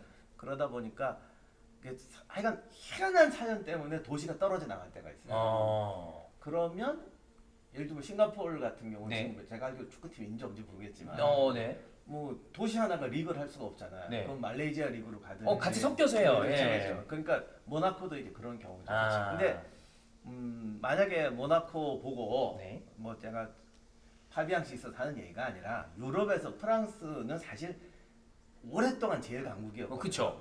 그럼 붙으려면 어디로 가? 벨기에 리그, 네덜란드 리그 뭐 이렇게 있으면 어디로 가겠어요? 프랑스로 가는 게 나라도 거기 가. 그 아까 세금 얘기해서 예. 말씀드리지만 이 유명한 선수 모나코 많이 갔잖아요. 많죠. 팔카오. 예, 이런 엄청 선수. 많았죠. 간 이유가 거기는 이제 프랑스가 아니니까 네. 세금이 훨씬 적어요. 옛날부터 네네. 그러니까 모나코가 프랑스에서 세금 절세하러 가는 동네. 네. 또 이제 그 축구가 아니라 경제로 얘기하면 옛날에 프랑스 재벌들도 이렇게 네. 해서 모나코가 그러니까 스위스 같은 그쵸. 그런 역할을 했어요. 맞아요. 어떻게 보면 프랑스라는 사실 옛날에는 프랑스가 유럽의 절반이었죠. 독일도 없었고. 네. 그러니까 그 옆에 이제 위성 도시라고 하면 좀 미안하지만 네네네. 특수 도시로 해서 금융권이 된 거죠. 그러면 약간 그 프랑스에서 바라보는 모나코는 어떤 느낌으로 바라보시나요? 그냥 우리는 되게 그 신기한 나라라고 해야 되나? 그러니까 우리 땅에 이제 고립되어 있는데 네. 뭐 갈 때는 그냥 도시 가는 거랑 뭐 여권 필요하거나 뭐 그런 건 없고 거기도 그냥 유럽 가면, 네. 뭐 프랑스 도시 같지만 가면은 진짜 다른 국가긴 하다. 되게 모든 게 너무 비싸고 호텔 저는 이제 태권도 이제 그 선수 생활하면서 네네네. 거기서 여러 번 간 적 있는데 갈 때마다 식당 들어가잖아요. 네. 전전긍긍해요. 그 콜라 한 병이 이제 10유로니까 나는 이제 콜라 마실 돈도 없는데 되게 비싸구나. 너무 비싸고 이제 거기는 간 이유가 있지 않은 이상은 못 가요. 그러니까 모나코가 카지노로 유명한데 카지노로 유명하고 CCTV 많은 걸로 유명해요. 그리고 부자가 많은 걸로 부자도 많다. 요트나 뭐 이런. 그러니까 사실 내가 볼 때는 카지노 뭐 예를 들면 프랑스 사람들이 네. 뭐 어떻게 부자들이 가서 놀자 이렇게 만든 도시처럼 보이긴 하는데 본질은 아까 말씀드린 대로 이제 세금이라. 그러니까 약간 조세 회피처 느낌으로. 근데 그런 게 필요한 게 옛날에 국가도 그런 게 있어요. 예. 우리가 예를 들면 우리는 자꾸 착각하는 게 A라는 제도가 좋다, B라는 제도가 좋다라고 생각하는데 국가라는 건 어떤 제도든지 다 문제가 있어요. 그렇죠. 그 문제를 풀어주는 걸 해야 돼요. 근데 아까 뭐 소득세 세다고 그랬는데 뭔가를 꽉 조여 놓으면 네. 풀어야 돼. 어디는 좀 풀어줘야 된다. 그러면 적당히 하면은 자체 해소가 되는데 하나를 세게 하면 딴 방법을 써야 되는 거예요. 네. 내가 볼 때는 그래서 프랑스를 아까 우리가 내가 농사 얘기했지만 많은 분들이 우리나라 분들은 프랑스는 예술 생각하는데 사실 프랑스는 굉장한 농업국이고 예. 또 굉장한 산업국이에요. 그러니까 진짜 프랑스에 대해서 오해를 많이 해요. 예술의 나라, 농업국, 뭐 산업하면 독일 그런 절대 아니고 프랑스도 공업 산업력이 굉장히 강하다. 산업혁명도 했고 그러다 보니까 그 뭐랄까 어떤 여러 가지 중에서 해소할 부분들이 필요했던 거죠. 그런 게 내가 볼 때는 모나코가 프랑스 옆에 있고 제가 그건 농담이고 프랑스에 붙는 게 아니라 기본적으로 경제 구조상 프랑스에 와야 되게 돼 있어. 어쨌든 모나코는 좀 신기하고 독특한 나라. CCTV가 많은 나라. CCTV가 많아요. 이거는 파비한테 처음 들은 얘기야. 콜라가 비싸요. 콜라가 10유로면 야 우리는 상상도 못할 금액인데. 근데 CCTV는 우리나라도 많잖아. 한국이 최고죠. 필요 아닐까? 그리고 한국은 이제 차에 블랙박스 다 달려 있어서 맞아, 사실 맞아. 사방이 다 맞아, 찍히고 맞아. 있는 거나 다름없죠. 근데 프랑스 기준으로는 되게 신기해요. 왜냐면 예전에 CCTV라는 거는 많이 없었는데 딱 모나코에 가니까 뭔가 오씨 여기 다 저기 카메라 있고. 여기 저기 있구나. 그리고 콜라가 비싸구나. 네, 그런 기억으로 저는 모나코라는 도시는 뭔가 그 길에 이렇게 걸어가고 있잖아요. 네. 뭔가 이 운동화가 좀 깨끗하지 않으면 뭔가 걸어갈 수 없는 그런 게 하얀색. 좀 럭셔리하고 깔끔하고 럭셔리하고 어디를 들어가서 이제 뭔가 살 수가 없을 것 같은 느낌이 들었어요. 그렇습니다. 근데 그거 이제 궁금해요. 프랑스의 파리 생제르맹을 제외한 나머지 팀들은 운영을 선수를 팔아서 한다라고 말씀을 해주셨는데 네네. 선수를 그러면 이제 역설적으로 거꾸로 생각하면 선수를 팔지 않으면 운영이 좀 어려운가? 재정적으로 좀 힘든가? 이런 생각이 좀 나거든요. 그쵸. 그런 클럽들이 좀 많은 건가요, 그러면? 어려움보다는 돈을 많이 안 쓰려고 하고요. 그리고 악순환이죠. 이제 좋은 선수들은 이제 빠지니까 네. 팀의 성적이 안 좋죠. 계속 왔다 갔다 하고. 네, 그러면 이제 유럽 무대에서는 성적이 안 좋으면 이제 뭐 챔피언스 리그라든지 유로파 리그라든지 이제 뭐 우승은 물론이고 네. 이제 뭐 높게 올라갈 수가 없고 그러면 이제 돈을 못 받고 그것도 이제 리그도 좋은 선수들을 빠지면 재미없어지잖아요. 그렇죠. 재미없어지면 사람들이 안 봐요. 덜 보고. 사람들이 안 보면 중계료가 없죠. 그렇죠. 중계료가 매치데이도 좀 떨어지고. 진짜 낮아요. 파리 생제르맹 덕분에 이제 뭐 메시, 네이마르, 엠바페 이런 선수들 이제 들어오면서 뭐 한국에서도 리그와 이제 중계료는 꽤 쟁겼는데 그래도 다른 뭐 PL이나 뭐 이런 리그보다 뭐 훨씬 저렴하다고 들었어요. 훨씬 저렴해요. 아니, 제가 프랑스인 아니었으면 저는 리그왕은 볼 이유는 사실 솔직하게 말씀드리면 그렇죠. 네. 그러기 때문에 이제 중계료는 사실 굉장히 이제 중요하고 또 네. 팀이 이제 그 수익 얻으려면 예. 뭐 유니폼도 팔아야 그렇죠. 되고 뭐 이제 마케팅 쪽으로 많이 해야 되고 그리고 이제 그 서포터들은 이제 많아지고 그리고 이 관객 수가 이제 많아야 되는데 네. 좋은 선수들은 다 빠지니까 없죠. 그리고 팀들은 이제 돈을 많아요 사실 프랑스 네. 팀들은 그러니까 가지고 있는 돈들은 많은데 그러니까 선수는 이제 뭐 천만 유로? 1,000만 유로, 예. 1,000만 유로에 팔면 이제 500유로 선수를 살 거예요. 절반짜리로 사고. 절반짜리. 그걸 그대로 투자하는 게 아니라 절반. 무조건 절반. 무조건 절반이고, 좀 그런 스타일로. 그런 스타일로 운영하다 보니까 돈은 많아요. 사실 뭐 스타드란 같은 경우에는 되게 구단주 엄청 부자잖아요. 구단주는 이제 프랑스와 피노라는 분인데. 프랑스와 피노라는 분인데 그 럭셔리 브랜드 엄청 많이 가지고 있는. 억만장자예요. 네. 그 케린 카피탈이라는 회사를 운영하는데 거기는 뭐 프란탕 백화점 있잖아요. 파리에. 프란탕 백화점이 이제 언어고 지금은 팔았지만 예전에 프나키라는 교보문고 같은 프랑스에 뭐 CD 팔고 책 파는 가장 큰 회사 큰 가게를 이제 뭐 가지고 있고. 예술품을 이제 모이는데 뭐 5,000점 이상 있고 엄청난 부자인데 만약에 프랑스와 피노는 이제 스타드 렌에 투자하고 싶으면 뭐 사실상으로는 엠바페 영입할 수는 있어요. 그러니까 파리 생제르맹급으로 투자를 할 수도 있다. 투자할 수 있는데 굳이 나는 내 돈인데 사실 예전에 그런 적이 있어요. 프랑스와 피노 이제 구단주가 되고 2000년대 초반이었어. 그때 세브리노 루카라는 브라질 선수들을 영입을 해요. 렌이라는 팀에. 그때 브라질 유망주였고 차기 로날도, 오. 페노메노. 네네네. 근데 페노메노. 들어본 적 없잖아요. 오 몰라요. 망했기 때문에. 그때 2천만 유로 그때 프랑스 아마 이적료는 가장 비싼 기록으로. 오. 기록이었는데 네. 세브리노 루카 검색하시면 나올 거예요. 네. 그때 2천만 유로 2000년대 초반이면 엄청 비싼 돈이었어요. 금액이잖아요. 네. 진짜 거의 호날두급 아니지만 바로 그 정도. 그때는 그 정도 이적료를 쓸 때가 아니기 때문에 20대 초반 브라질 선수였어요. 리그아에서 10골도 기록하지 못하고 떠나는데 진짜 망했대요. 최고 망한 선수. 그래서 나는 그냥 투자하지 말아야겠다. 여기다 돈 안 써야 그냥 되겠다. 그림 사야겠다. 네, 차라리 그게 나중에 값어치도 더 많이 오르는데 네네. 사실 운동선수야 시간이 지나면 오히려 값어치가 내려가지. 근데 내려가고. 예술품들은 더 올라가잖아요. 그림은 감정이 쉽잖아요. 그렇죠. 정확해. 정확해요. 네, 그 사람 얘는- 똑똑해요. 그래서 부자인가 봐요. 네. 룡이라는 팀도 돈이 많아요. 돈 많잖아요. 자본이 많은데 네. 안 써요. 아. 네. 프랑스 팀들은 돈 많은데 네. 잘 안 써요. 그 예전에 제가 인터넷에 아마 여러분 그거 보셨을 거예요. 미국 사람들은 돈이 많으면 이거 내가 본 거니까 플렉스 좀 자랑하는데 프랑스는 자랑하면 야, 쟤 끌어내려 이런단 얘기를 웹에서 하는 경우들이 좀 있거든요. 맞아요. 근데 그게 진짜로 그러면 그런 사람들이 돈 안 쓰는 게 약간 그런 문화가 있나요? 네네네. 아, 그러니까 돈 많아도 안 보여주는 게 진짜 부자. 그게 진짜 부자다. 그 프랑스에 가면 진짜 부자들은 좋은 차, 좋은 핸드 그런 게 아예 없어요. 진짜 부자들은 되게 오래된 차를 타고 핸드폰은 거의 폴더폰을 옛날 쓰고 거. 진짜 돈을 예술품, 뭐 바캉스, 약간 좀 좋은데 자주 가고 뭐 좋은 레스토랑 이런 거에 쓰지 약간 좀 보여주는 식으로 돈을 쓰진 않아요.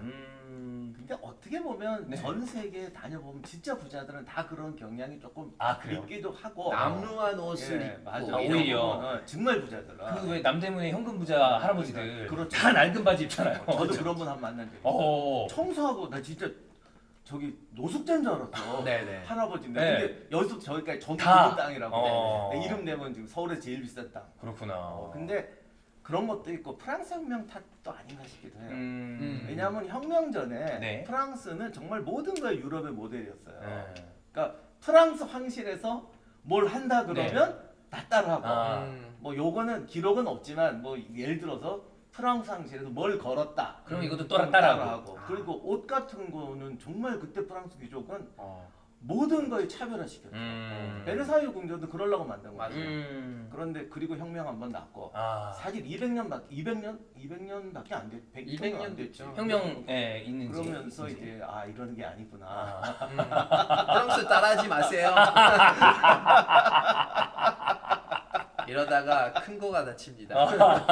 그러니까 전체적으로 이게 저희가 알고 있던 이 축구적인 특징이 이렇게 두 분 이야기나 이런 걸 들어봤을 때 이래서 이 리그가 이런 스타일을 가지고 있는구나라는 설명이 네네. 조금씩 맞아 들어가는 것 같고 네네. 아까 얘기 드렸던 것처럼 세금도 프랑스가 또 좀 강하게 매기는 경우가 있기 때문에 네네. 조금은 다른 나라로 또 선수들이 빠지고 혹은 모나코에 간다거나 네. 이런 경우들이 좀 많은 것 같습니다. 근데 이제 사실 그 조세 저항은 뭐 전 세계 어디나 있는 거긴 하죠. 맞아요. 뭐 우리나라도 마찬가지고. 근데 그거는 지금 한국에서 내가 이런 말이 좀 부담스러운데 우리나라도 이제 그런 경향이 너무 강한데 이게 조세 저항이라는 문제를 단순하게 보는 거예요. 그러니까 조세 저항은 네. 모든 가난한 사람은 없어. 다 있죠. 모든 사람이 세금 내는 건 다 싫어요. 싫죠. 그렇잖아요. 네. 그렇죠. 그런데 세금 시스템이 뭐가 정답이라는 건 사실 없어요. 근데 우리나라에 지금 만연해 있는 착각 중에 하나는 예를 들면 부자들한테 세금을 많이 내는 거는 나라의 이득이다. 가난한 백성한테 이득이다. 이런 건데 제가 그게 이득이 아니라는 게 아니라 나라에 이득을 주고 가난한 백성들에게 이득을 주는 데는 여러 가지 방법이 있는데 네. 소득세로 해서 하는 방법도 그 중에 하나라는 거예요. 그러니까 여러 가지 방법이 있다는 거죠. 근데 우리는 자꾸 부자들한테 소득세를 많이 받는 게 거의 유일한 방법이다. 그러니까 부자는 싫어할 것이다. 이런 식으로 이제 생각하는 거죠. 그래서 어느 게 좋다가 아니라 그 나라 형편이라든가 어떤 경제 구조나 이런 거에 따라서 세금 제도는 정말 고민을 많이 해야 되고 그리고 변할 때 변해야 되는 거고 그런데 이제 그 프랑스나 한국 같은 경우는 소득세가 세죠. 센 편. 뭐 그게 잘했다 못했다가 아니라 경향인 거죠. 그런 그냥. 어떤 네. 하나의 시스템을 추구하는 거거든요. 팩트네요. 네, 그런데 이제 그런 것을 이제 어떻게 처리하면 프랑스에 대해서도 고민이 많은 걸로 알고 있어요. 그래서 그런 것은 국가가 정말 심각하게 고민해야 될 문제인데 네. 우리가 다만 그 고민을 할 때 이거는 부자들을 위한 세제, 이거는 가난한 사람을 위한 세제. 이 방법을 안 쓰면 복지가 없어진다. 이런 건 아니라는 거예요. 그렇죠. 정리해 주셔서 감사합니다. 네. 자, 이렇게 지금 프랑스 리그가 어떻게 돌아가는지를 좀 전반적으로 체크를 해보고 있는데 아까 파비앙이 얘기했던 것처럼 이렇게 좋은 선수들이 발굴이 돼서 그 선수들을 팔고 비싼 값에 다시 팀을 운영하는 형편이 되려면 결국에 중요한 건 좋은 선수들이 나와야 된다는 건데 네. 좋은 선수들이 계속 나온다는 거는 스카우트 시스템이 좋다라는 것도 있겠지만 유스 시스템이 잘 돼 있어서 유소년을 잘 발굴한다는 것도 되잖아요. 네네. 프랑스 유소년 시스템도 꽤 좋은 편으로 알고 있습니다. 그게 좋은 편이 아니라 제가 봤을 때 프랑스인이라서 그런 게 아니지만 세계 탑 아 이거 최고 수준이다. 오늘 들은 거 봐서는 세계 탑인 것 같아요. 세계 탑이에요. 진짜. 네. 프랑스는 제가 지금까지 뭐 프랑스 리그도 많이 까고 막 이런 안 좋은 얘기를 많이 했는데 좋은 얘기 하나 하자면 프랑스 유스 시스템은 이렇게 좋은 시스템은 없어. 진짜 그 정도로 사실 지금은 전 세계에서 가장 좋은 팀들에 다 프랑스 선수 한 명 있잖아요. 한 명 이상 없는 경우 없죠 거의. 네. 그래서 지금 저는 프랑스 유스 하면 생각나는 게 뭐 클럽 산하도 있지만 그 아스날도 여기 출신 선수들이 많은데 클레르 퐁텐.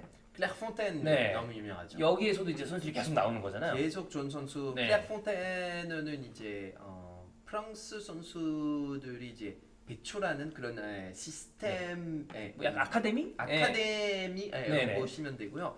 뿐만 아니라 뭐 유명한 유스 팀들은 뭐 낭투도 낭트. 유명하고요. 류용은 뭐 아까 예. 언급을 했고 파리도 이제 좋은 선수들이 막 나오기 시작하는 것 같아요 계속. 네. 모나코도 사실 유명해요. 제일 유명한 선수는 엠바페는 예. 그쵸. 그 모나코 유스이기도 하고 이부 리그 유스 팀들도 꽤 유명해요. 뭐 컹이라든지 네. 이런 팀 정말 유스 시스템은 안 좋은 팀은 거의 없어요. 다 좋은 선수들을 많이 배출하고 문제는 이제 다 리그왕 데뷔하고 나서 바로 팀을 떠나니까 그렇죠. 지금은 예를 들면 덴벨레는 도르트문트 갔을 때 17살이었고 진짜 어릴 때 갔었죠.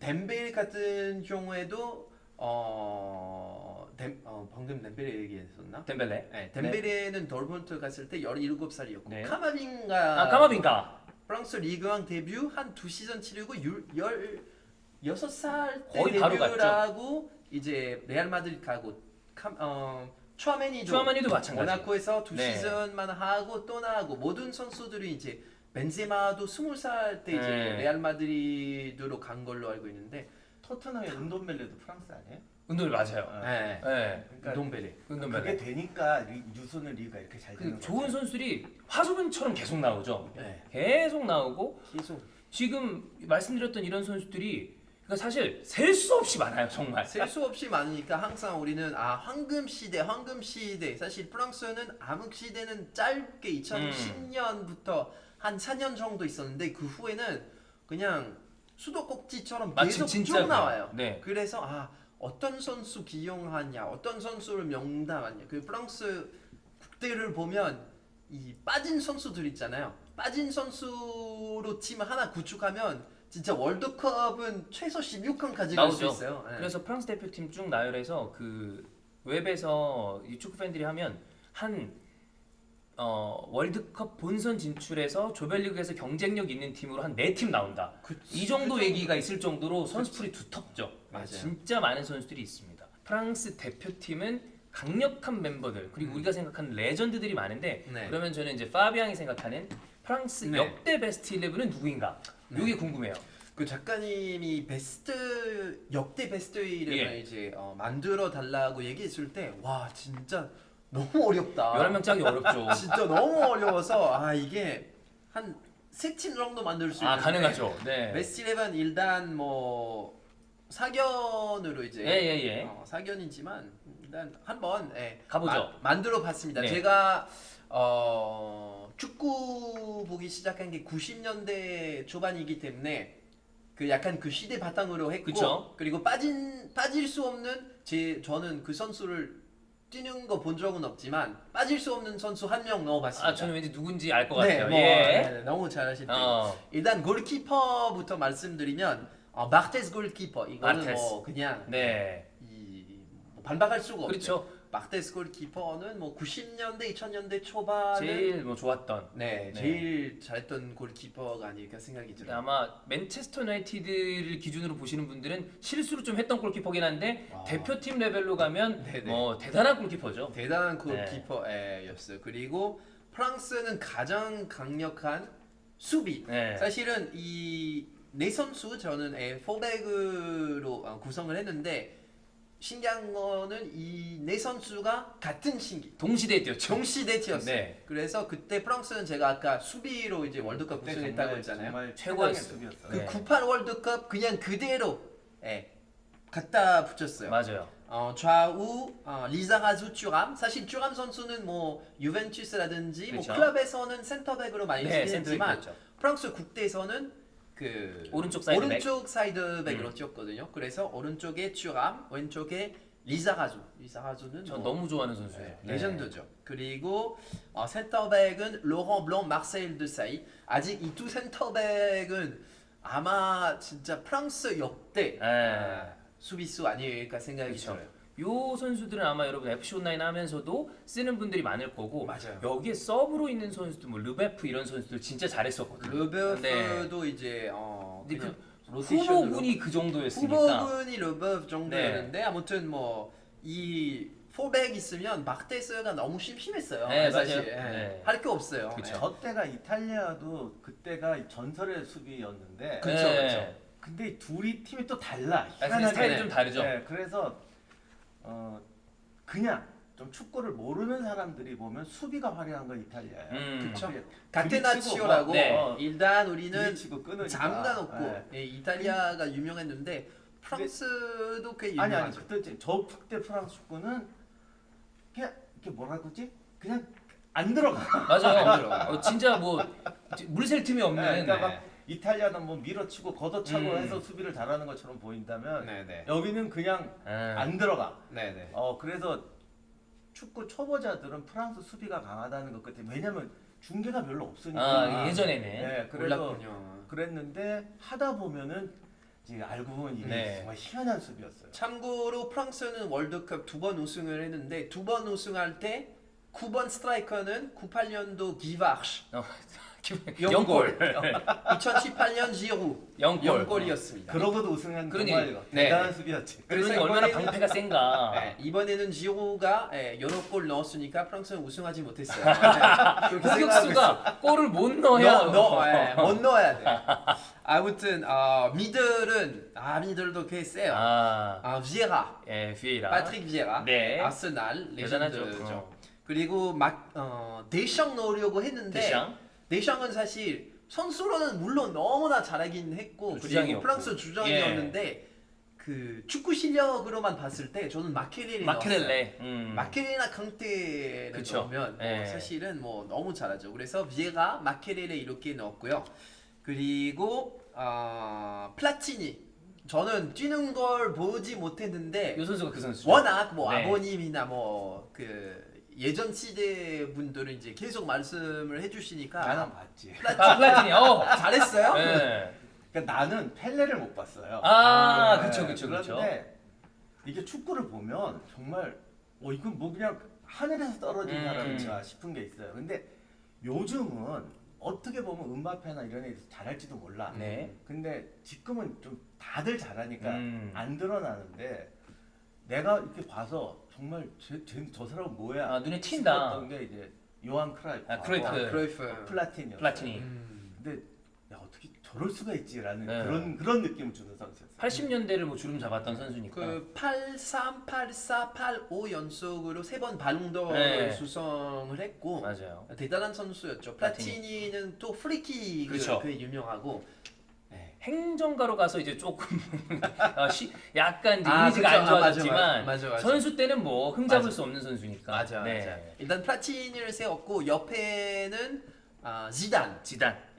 빠질 수는 없죠. 네. 지단 역대 들어가야죠. 프랑스의 선수니까. 그리고 공격수는 두 명은 이제 둘 다 모나코 출신인데 기란 엠바페 네. 지금 현 세대에 치고 있는 사실 지금 역대 그렇죠. 프랑스 선수에 넣기는 엠바페 나이는 아주 98년생이니까 어린데, 예. 어린데 그럼에도 불구하고 지금 이 나이에 벌써 월드컵 한 번 우승하고 한 번 준결승 준우승이고, 예. 그리고 결승전에서 벌써 두 경기에 벌써 4골 네 기록한 선수는 안 올 수가 없어요. 넣어야죠. 네, 무조건 넣어야 되고 엠바페 그리고 티에리 엉리. 티에리 아니. 엉리 뭐 명실상부한 네. 프랑스 그쵸. 레전드니까 일단 무조건 넣어야 되고. 그래서 네. 이 팀이 이렇게 구성해봤어요. 사실 빠진 선수 굉장히 많은데. 많죠. 아 근데 진짜 이렇게 완벽한 스쿼드를 구성했지만 막 넣고 싶은 선수들이 더 많을 정도로 대단한 선수가 많으니까. 캉테 넣고 싶고, 캉테. 칸토나 넣고 싶고, 그렇지. 뭐 데샹 넣고 데샹. 싶고, 뭐 너무 많은데. 파팽 좋아하는 분들도 많죠. 파팡, 네, 파팽. 예. 파팡, 네. 근데 확실히 국가대표는 조금 튀어야 되는 것 같아요. 아, 눈에 이게 팍. 캉테는 너무 참 겸손하고 이상해. 그러니까. 잘하는데 이렇게 뭔가 뼈쩍 튀어나오는 아, 거. 네. 그쵸? 종합 점수 주면 1등이 되고. 그쵸. 확실히 국가대표는 그게 있어요. 눈에 탁 튀어야 된다. 띄는 거. 아 그렇습니다. 자 이렇게 파비앙이 뽑은 이 프랑스 대표팀 베스트 11을 체크해봤는데 그 중에서도 아까 이 또 파비앙이 얘기했었던 그 지단, 이 지네딘 지단은 이 중에서도 좀 특별한 존재처럼 보이거든요. 최근에 음바페가 그런 것처럼 이 프랑스의 축구, 프랑스에서 생각하는 어떤 그 지단이 가진 어떤 이 위치나 상징성 이런 게 굉장히 좀 크다고 할 수 있겠죠. 네네. 지단은 축구는 물론이고 축구 외에도 굉장히 이미지가 좋아요. 굉장히 겸손하고 축구 선수 정말 이제 고점에 있을 때도 사실은 되게 화려하고 돈 많이 벌었고 인기가 엄청 많았는데 예전부터 이제 뭐 가정적이고 광고 찍을 때도 그 당시에 프랑스에서 뭐 광고 제의가 엄청 많이 들어왔었겠죠. 그렇겠죠. 그 중에 찍은 광고는 리더 프라이스라는 좀 그 뭐라 그러지 그 슈퍼마켓인데 마트인데 되게 저렴한 마트. 왜냐하면 자기가 아니 좋은 마트 찍을 수 있는데 왜 이런 마트를 선택하냐 그러니까 나는 어릴 때 되게 그 형편없는 가정에서 자랐고 그리고 나는 그 마트에 갔기 때문에 나는 이 마트가 내 이미지랑 잘 어울린다. 그리고 굉장히 카리스마가 있고 그쵸. 저는 헬스장에서 만난 적 있거든요. 그래요? 만난 적 있는데 네. 저는 트레드밀 이렇게 예, 뛰고 예, 있어요. 근데 옆에가 뭔가 아우라가 있는 사람이 딱 나타나요. 뭔데? 반짝. 지단이야. 지단이야. 근데 카리스마가 옆에서 뭔가 빛이 나요. 키도 크고 피지컬이 되게 좋으니까. 피지컬도 예. 좋고 그때 현역 선수가 아니었거든요. 네. 한 10년 전 이야기인데 그때는 은퇴한 지 5년 됐을 때죠. 정도 됐는데도 불구하고 아직은 현역 선수처럼 이렇게 몸 몸 관리가 관리도 잘 잘 되어 있고 어. 카리스마가 장난 아니에요. 그 모든 게 완벽한 사람 그리고 이 프랑스를 대표한 사람으로 이제 뽑으니까 제가 그 예전에 방송하시는 거에서 언급했지만 만약에 지단이 대통령 출마하면 당연히 무조건 대통령이 될 것이다. 와. 이렇게 얘기한 적이 있어요. 예. 그 정도로 인기가 많아요. 그러니까 모든 이 지금은 저처럼 이렇게 지단 그 선수를 뛴 것을 본 적 없는 사람들도 지단을 알고 지단을 존경하는 정도로 프랑스의 가장 빛난 인물 중에 한 명이죠.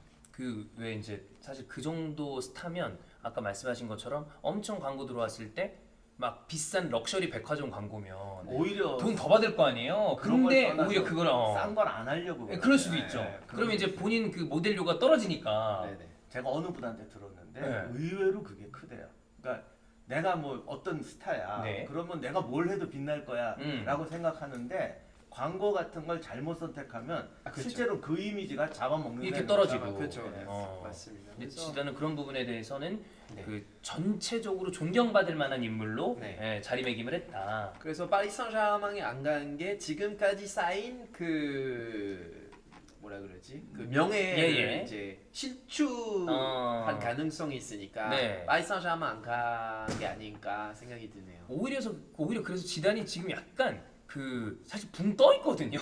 이 프랑스 대표팀 감독으로 들어갈 타이밍이라고 생각을 했는데 네. 또 이게 뭐 결과적으로 대시장이 좀 잘 되면서 네, 네. 좀 애매해진 것 같긴 해요. 지단 위치면 선수로서는 월드컵, 챔스 우승 모든 게 다 이뤘고 다 했죠. 감독으로는 데뷔하자마자 챔스 연속으로 3번 3회 우승. 3회 우승하고 이제 쿨하게 이렇게 네. 빠지고 지금은 더 이상 할 수 있는 게 없어요. 뭐 사실 할 수 있는 건 딱 월드컵 우승 하나밖에 없어요. 감독으로서. 예. 네. 그게 아마도 이제 그 지단의 마지막 숙제일 텐데 아직은 타이밍이 아니니까 지금은 기다리고 있죠. 지금은 어딜 가도 이 지금 위치보다는 더 낮게 갈 수밖에 없어요. 그렇죠. 아니면 안 좋은 팀, 뭐 지금 약간 어려운 팀, 뭐 유벤투스라든지 네. 가서 유벤투스 명예를 다시 올리고. 올리는 그러면은 뭐 이제 뭐 최고의 감독 그렇죠. 될 수도 있는데 네.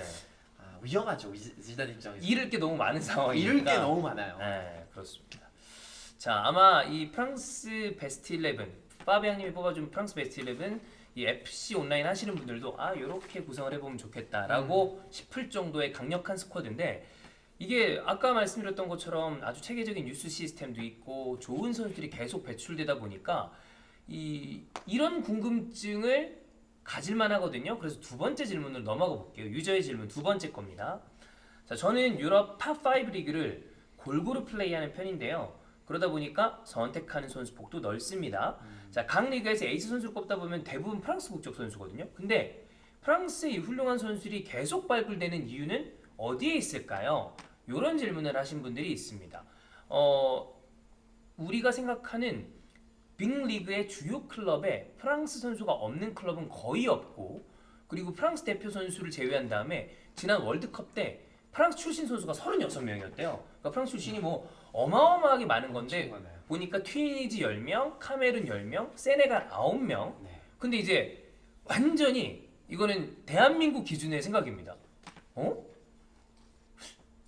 이거 대한민국 출신의 선수가 막 다른 나라 가서 우리가 막 올림픽을 뛴다 그러면 한 명, 두 명은 그런데 저렇게 많다고 그러면 우린 좀 이상한 느낌이잖아요. 그렇죠. 저게 가능한가? 근데 우리랑은 완전히 좀 정서가 다른 느낌이긴 합니다. 그러니까 항상 우리가 축구를 하면서 예. 이렇게 세계 이야기도 하고 인문학을 하는 거는 우리가 선택하는 모든 행동이나 생각은 우리한테 좋은 거예요.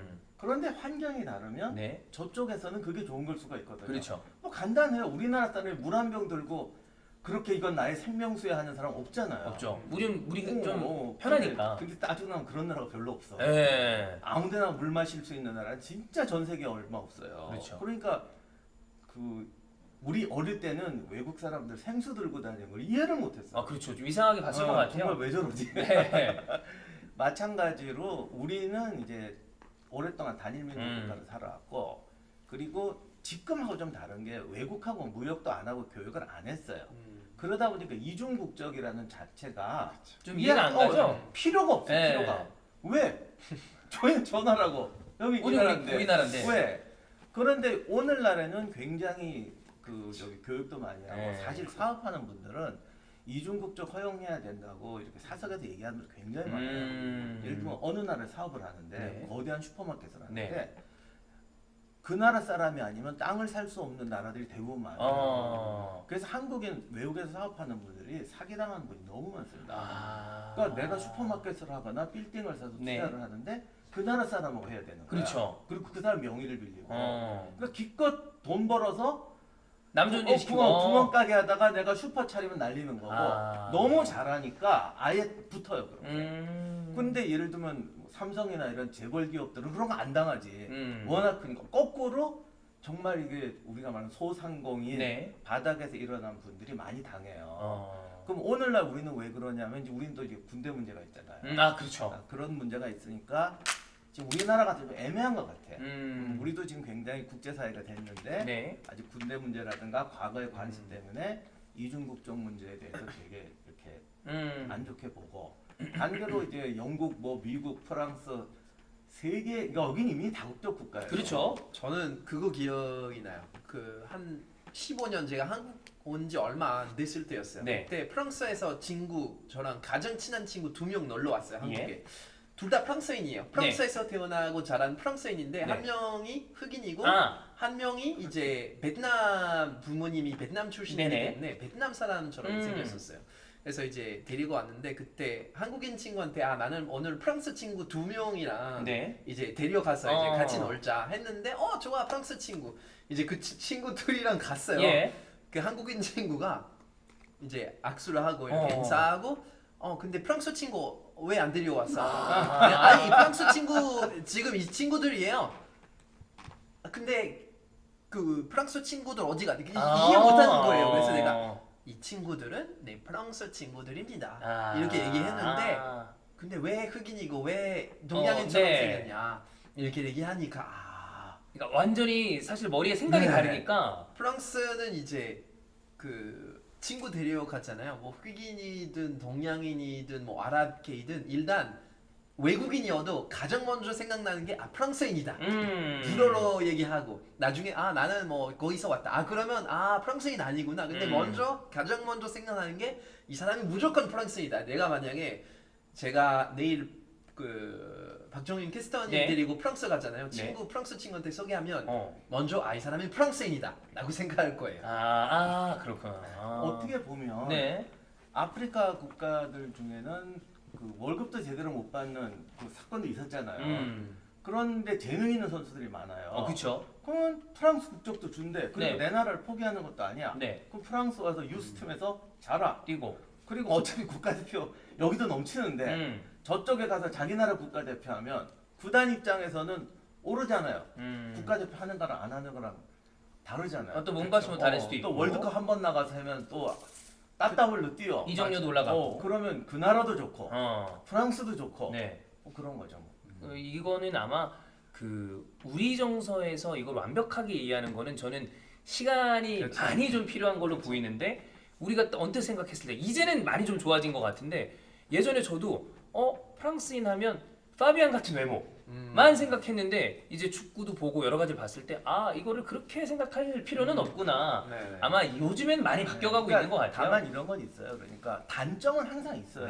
네. 근데 사람들이 뭔가를 제대로 선택할 때는 장점이 크니까 하는 거예요.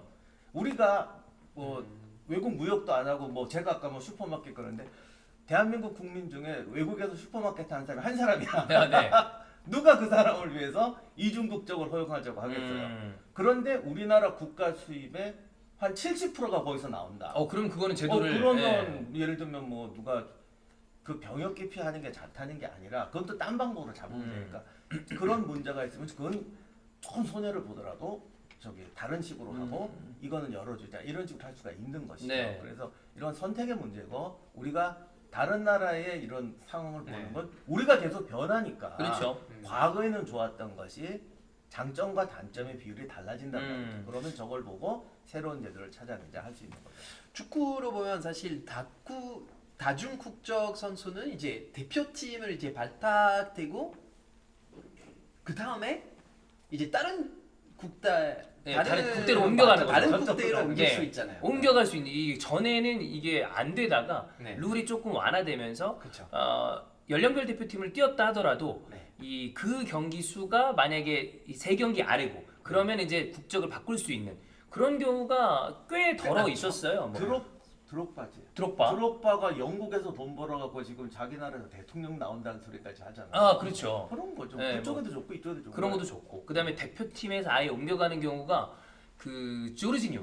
조르지뉴가 원래 브라질이었다가 선수인데 그다음 이탈리아로 국적으로 옮겨서 대표팀에도 승선하고. 그 에메릭 라포르트 있잖아요. 네. 그 맨체스터 시티 예전에 그 수비수 에메릭 라포르트는 사실은 꽤 잘했어요. 맞아요. 근데 프랑스에 워낙 수비수에 이제 좋은 선수들이 이제 많이 포진되어 있으니까 네.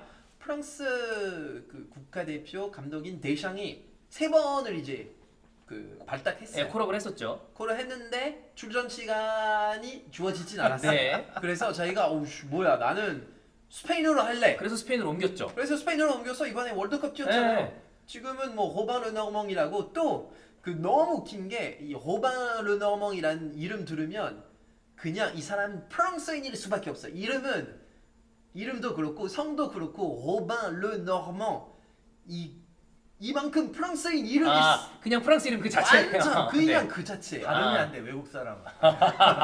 근데 이 외국 사람일 수가 없는데 이 사람은 아마 스페인 국가대표팀에서 칠 가능성이 높다. 네. 네.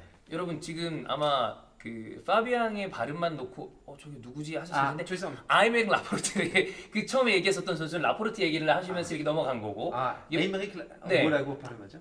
저희는 그냥 아이메릭 라포르테 아이메릭 라포르테 완전 다르죠. 네네. 네. 그리고 그 후에 로방 르노르망 저 발음이 외국 사람에게 제일 힘든 발음이야.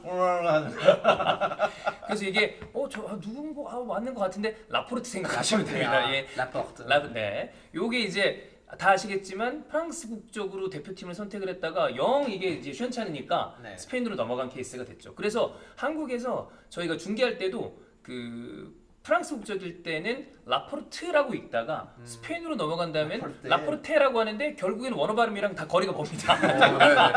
둘 다 아니에요. 둘 다 아닌 것 같아요. 일단 뭐 저희만 알아듣는 걸로 해서 지금 또 그 친구는 또 이제 사우디로 가려고 그러더라고요. 그렇죠. 네, 뭐 사우디에서 워낙 요즘 더 많이 쓰고 있으니까. 그것뿐만이 아니라 당장 뭐 우리 정대세 선수도 그렇죠. 북한, 네. 네, 그렇죠. 그리고 요즘에 또 다른 막 예능에도 나오고 그런 경우가 많이 있고. 맞아요. 메스트 웨즐 같은 경우에는 이제 독일 대표팀에 뛰었지만 이제 튀르키예 계죠. 네.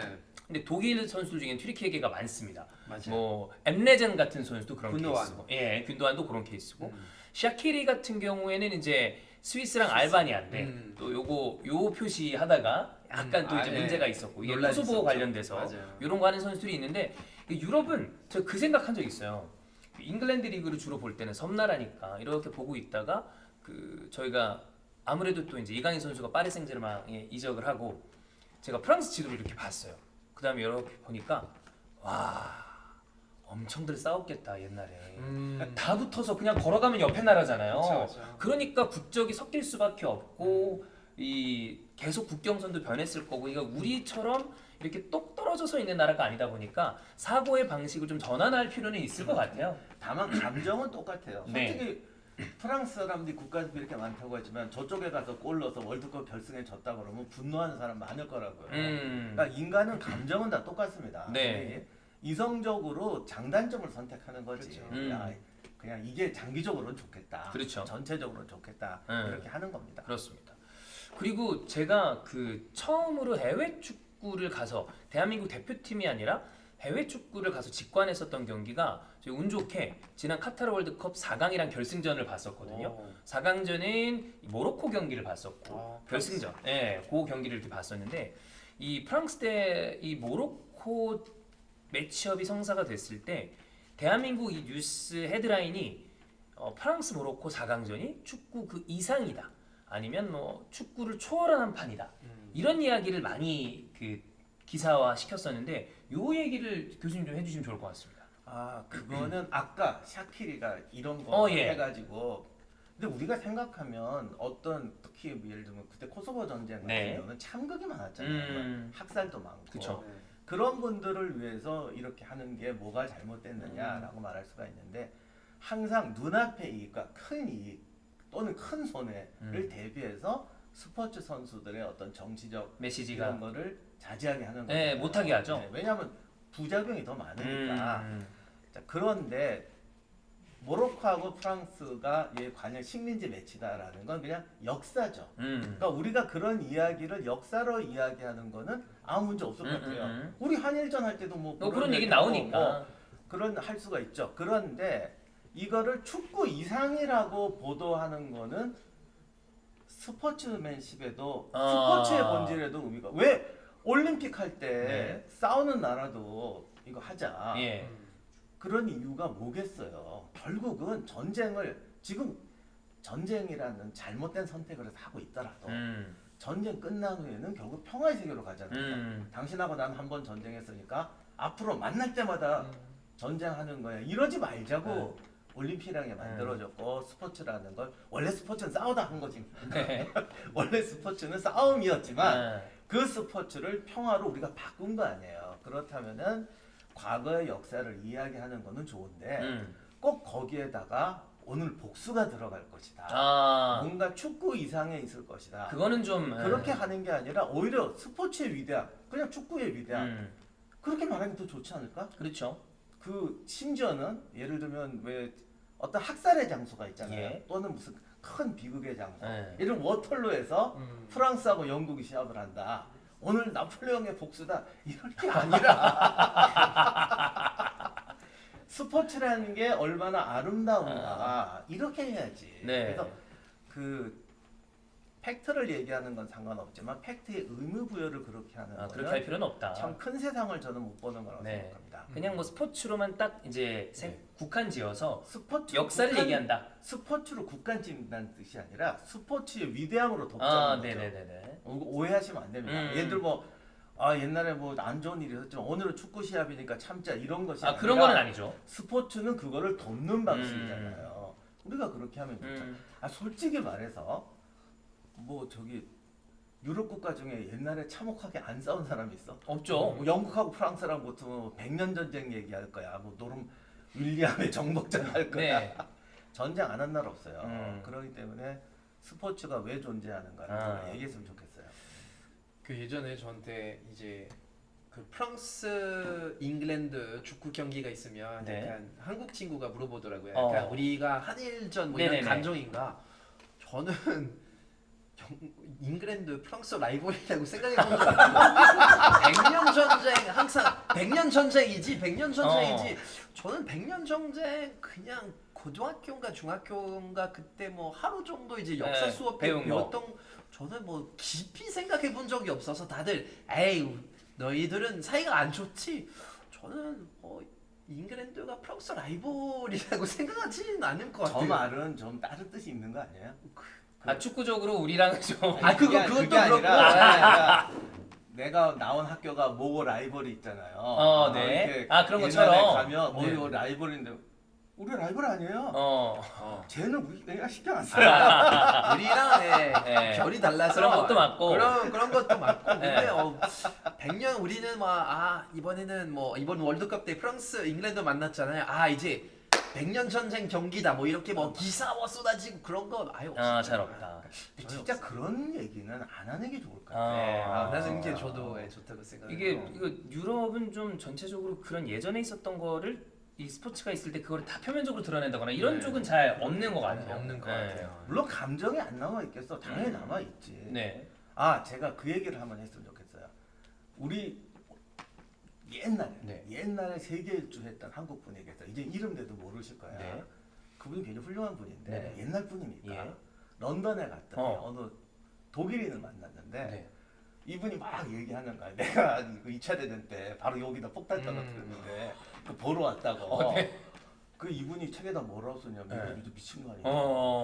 어떻게 저런 얘기를 함부로 하냐 그러는데 그분이 무슨 파시즘에 사로잡혀가지고 내가 옛날에 패던 내용 이런 뜻이 아니거든요. 그런 게 아니라 우리가 전쟁 때 이렇게 했고 지금 평화롭게 사니까 이건 추억이다라고 생각합니다. 근데 전사자들도 있고 슬픈 분도 있겠지만 감정은 남아있어요. 그러나 이제 때려 죽일 거야? 그건 아니니까. 압수하는 게 가장 좋은 방법이라고 선택하는 거죠. 정확하게 말씀드리면 이제 프랑스랑 독일 만났잖아요. 네. 그 1차 세계대전, 2차 세계대전 둘 다 프랑스랑 독일이 사이가 굉장히 안 좋았죠.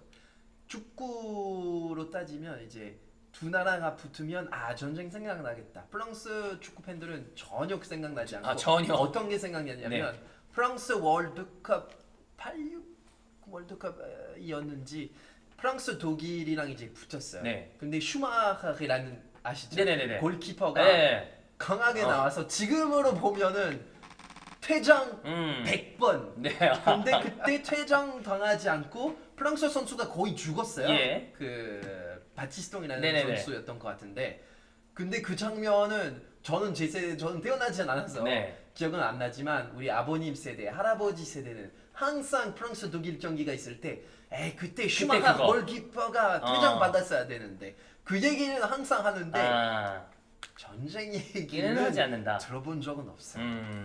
유럽에서 축구할 때 전쟁 얘기하면 맨날 해야 돼.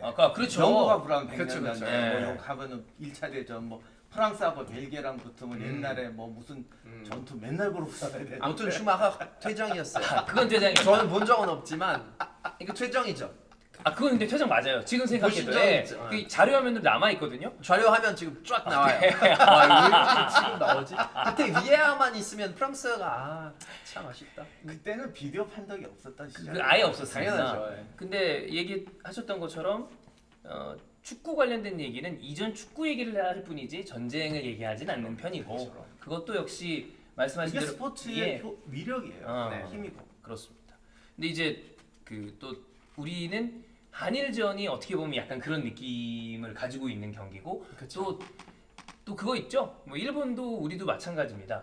중국한테는 안 된다. 중국은 일단 좀 깔고 가는 게 있잖아요. 스포츠적으로 봤을 때 뭐 탁구, 체조는 모르겠지만 축구는 그게 만약에 한일전에서 졌다는 이 라이벌전에서 졌다는데 중국한테 만약에 한국이 진다? 그쵸. 이거는 저기 어디 우리 안 보이는 애들한테 지는 느낌으로 우리가 그쵸. 인식을 하니까. 근데 그 일본도 좀 마찬가지긴 하더라고요. 그래서 우리는 또 유럽들과는 약간 다른 감정을 가지고 스포츠를 뭐 대하는 것도 조금은 있는 것 같긴 해요. 그거는 이제 유럽 국가들만큼, 근데 유럽 국가는 교류도 많은 만큼 전쟁도 많았어요. 예. 맞아요. 실제로는. 근데 우리는 이제 떨어놓고 살아 전쟁이 음. 많다 보니 조금 다른 것 같은데 네. 중요한 건 좋은 것을 선택하는 게 가장 그쵸? 좋은 것이다. 네. 맞아요. 그 한일전 중에 기억나는 거는 그 교수님 뭐 생각나시는 거 있으세요? 그러니까 요즘 확실히 좋아졌는데 네. 옛날에 한일전 지면 나라가 국장이야. 진짜요? 네. 지금도 그렇지 지금 않아요? 요즘은 최근에 근데 좀 요즘은 덜해진 그냥- 것 같아요. 그래도. 그냥 좀 기분이 나쁜 건데. 그리고 아니면 아유 뭐 그냥 그러고 마는데 네, 예전에 그때는 진짜 와 정말 나라가 잘못될 것 같은. 지금도 생각나는 한일전은 그 이민성 감독이 슛때 그게 아직도 애국가에 후지산 나옵니다. 무너지고 네, 있습니다. 후지산이 무너집니다. 옛날에 네. 조선 시대 때는 왜 우리나라도 다 그래 재해가 들면 신의 저주를 받고 이랬잖아요. 네. 근데 내가 어릴 때만 해도 그냥 그런 얘기로 들었지. 그걸 누가 신경 쓰나? 근데 어렸을 때 시골에 가면 할아버지 같은 분들은 네. 정말로 불안해. 그래요? 나 그 직접 본 적 있어요. 뭐 몇 년에 한 번은 있잖아. 뭐 홍수가 올해도 우리 홍수가 예, 있잖아. 예. 그럼 이분들이 갑자기 막 이렇게 뭐 나라의 운이 다하는 거 아닌가? 이게 뭔 일이 생기는 거 아닌가? 이런 분위기들이 있었어요, 진짜. 근데 그 한일전지 꼭 그런 분위기였어. 그 한일전은 우리에게는 좀 강한 어떤 그 의미가 있었는데 그것도 요즘에는 예전보다는 좀 많이 줄어들고 있다. 저는 한국에 온 지 이제 16년 되는데 기억나는 한일전은 이제 2012년 런던 올림픽 3, 4위전 그때는 되게 기억이 남고 그쵸. 저는 자카르타 이제 2018 아시안 게임 이제 이승우 골 넣고 이제 맞아요. 이제 세레모니 그것도 기억나고요. 네. 내가 지금 감독님 이름이 안 나는데 그 외국인 감독분이었어. 근데 그분은 굉장히 성공적인 감독이었어요. 예. 근데 한일전 지는 바람에 뭐 인정사정 없이 그만뒀던 내 기억이 나는데 네, 오래전인데 그거는 우리나라 축구 발전에는 상당히 좀 마이너스였던 것 같아요. 근데 한일전은 그만큼 사실 지면 그렇죠. 지도자가 바로 그 자리에서 날아갈 수도 있는 그 정도의 뭐 경기다 보니까 아무래도 그런 경우가 많았고 저희가 원래 이 쭉 얘기하고 있었던 거는 그거였었잖아요. 이제 프랑스는 왜 이렇게 좋은 선수들이 계속 수급이 될까? 이런 얘기를 하면서 아까 어떤 그런 식민 정책 이전에 있었던 것 때문에 그 아프리카 국가들의 선수들이 굉장히 많이 프랑스로 넘어오는 경우가 많죠. 그래서 아까 얘기했었던 지단도 알제리계죠. 네. 알제리나 아니면 또 모로코 얘기했었던 그런 쪽 선수들도 많이 와서 그러다 보니까 좋은 선수들이 계속해서 좀 수급이 된다라고 보시면 될 것 같고 그것도 저기 있더라고요. 이게 우리도 이제 뭐 일제 시대도 있었고 그다음에 여러 가지 문화적으로 어떤 지배를 받았었던 경우에 우리는 그거를 좀 밀어낸다거나 아니면 우리는 좀 그걸 우리식으로 좀 바꾸려고 하는데 이게 또 다른 해외에 가보면 예를 들어 프랑스령에 있었던 나라에 가보면 그걸 좀 그대로 갖고 있는 경우도 있다. 뭐 이런 경우도 있다고 하더라고요. 그렇죠. 뭐 건축물이라든지 그거, 예. 이런 문화들이 좀 있는 것 같아요. 그런 거는 굳이 좀 변화를 안 시키고 그냥 두는 경향도 있는 것 같고. 근데 우리는 그런 거 좀 없애려고 하잖아요. 우리도 사실은 네. 그 이런 거죠. 예를 들면 우리나라 음식이 있어요. 네. 오래된 이제 음식이 있는데 뭐 다른 나라 음식이 들어왔어요. 네. 섞일 수도 있고 네. 배척할 수도 그쵸. 있거든요. 그런데 이제 아프리카 같은 경우는 좀 죄송한 얘기지만 지금 아프리카 국가들은 이렇게 우리가 역사 발전 속에서 뭐 부족이 모이고 뭐 이렇게 된 게 아니라 원래 그까지 안 갔는데 이게 와서 만들어진 네. 거예요. 근데 꼭 나쁜 점도 있고, 진짜 그것 때문에 나쁜 점도 있고 장점도 있는데 역사라는 게 장점을 살리는 게 좋은 거죠. 그죠? 식민지라는 경험을 아픈 기억인데 기왕에 아팠으니 좋은 거는 좋은 살려두자. 걸 살리자 그렇게 되는데 예를 들면 우리나라 경복궁 앞에 조선총독부가 있으면 이거는 우리 건축 양식이 있는데 왜 저게 있어 이렇게 되는데 그 아무것도 없던데 그렇게 뭐 생기면 전통 양식 이런 게 그러면 없었다. 그냥 이거 쓰자 아. 이런 생각도 하게 되는 거예요. 네. 옳다 그르다를 말씀드리는 게 아니라 네. 모르지 그 나라도 이제 또 발전해갖고 이렇게 되면 이제 치우자 할 수도 있어요. 네. 그러나 아무튼 그런 세상은 현실적이기 때문에 현실적인 데서 많이 받아들이고 그 프랑스 식민지였던 나라들의 특징이 그거라 해야 돼. 누가 그러던데 바게트가 원래 밖에서 먹는 빵이라고 해서 이렇게 들고 다닌다고. 근데 되게 빵 같은 거는 좀 싸고 다니고 안 들고 다니는데 네. 바게트 메고 다니는 바게트가 이렇게 아 이렇게. 편하잖아요. 네. 들고 가기에는. 그래서 크기도 하고. 바게트 들고 다니는 나라들 아 프랑스 예전에 뭐 그런 말도 있는데 네. 잘 드시면 되는 거예요. 그렇죠. 네, 필요하면. 그 파비앙이 추천해줘서 제가 얼마 전에 처음으로 해외여행 갔었던 데가 파리였는데 네. 그 얘기 들었어요.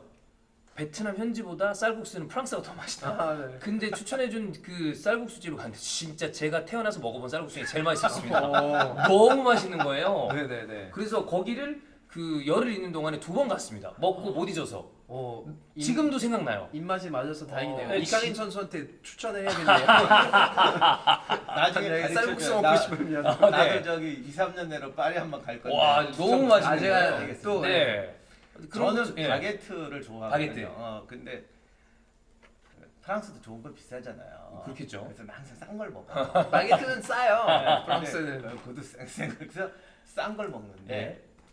확실히 싼데도 맛있다. 프랑스는 네. 바게트 맛이 없는 데가 없어요. 아, 다 맛있고. 다 맛있어요. 그러니까 다른 나라 가서 이렇게 슈퍼마켓에 싼 거 먹으면 진짜 한국보다도 못한 거 네. 있어요. 근데 프랑스는 프랑스는 역시 빵은 뭐 밀이 좋으니까. 그 땅이 땅이 비옥해서 워낙 땅이 좋은 그런 거 나오는 건 다 좋은 것 같아요. 맞아요. 자 어쨌든 이거 좀 종합을 해보겠습니다. 그러면 프랑스 선수들이 왜 이렇게 지속적으로 좋은 선수들이 나오는가?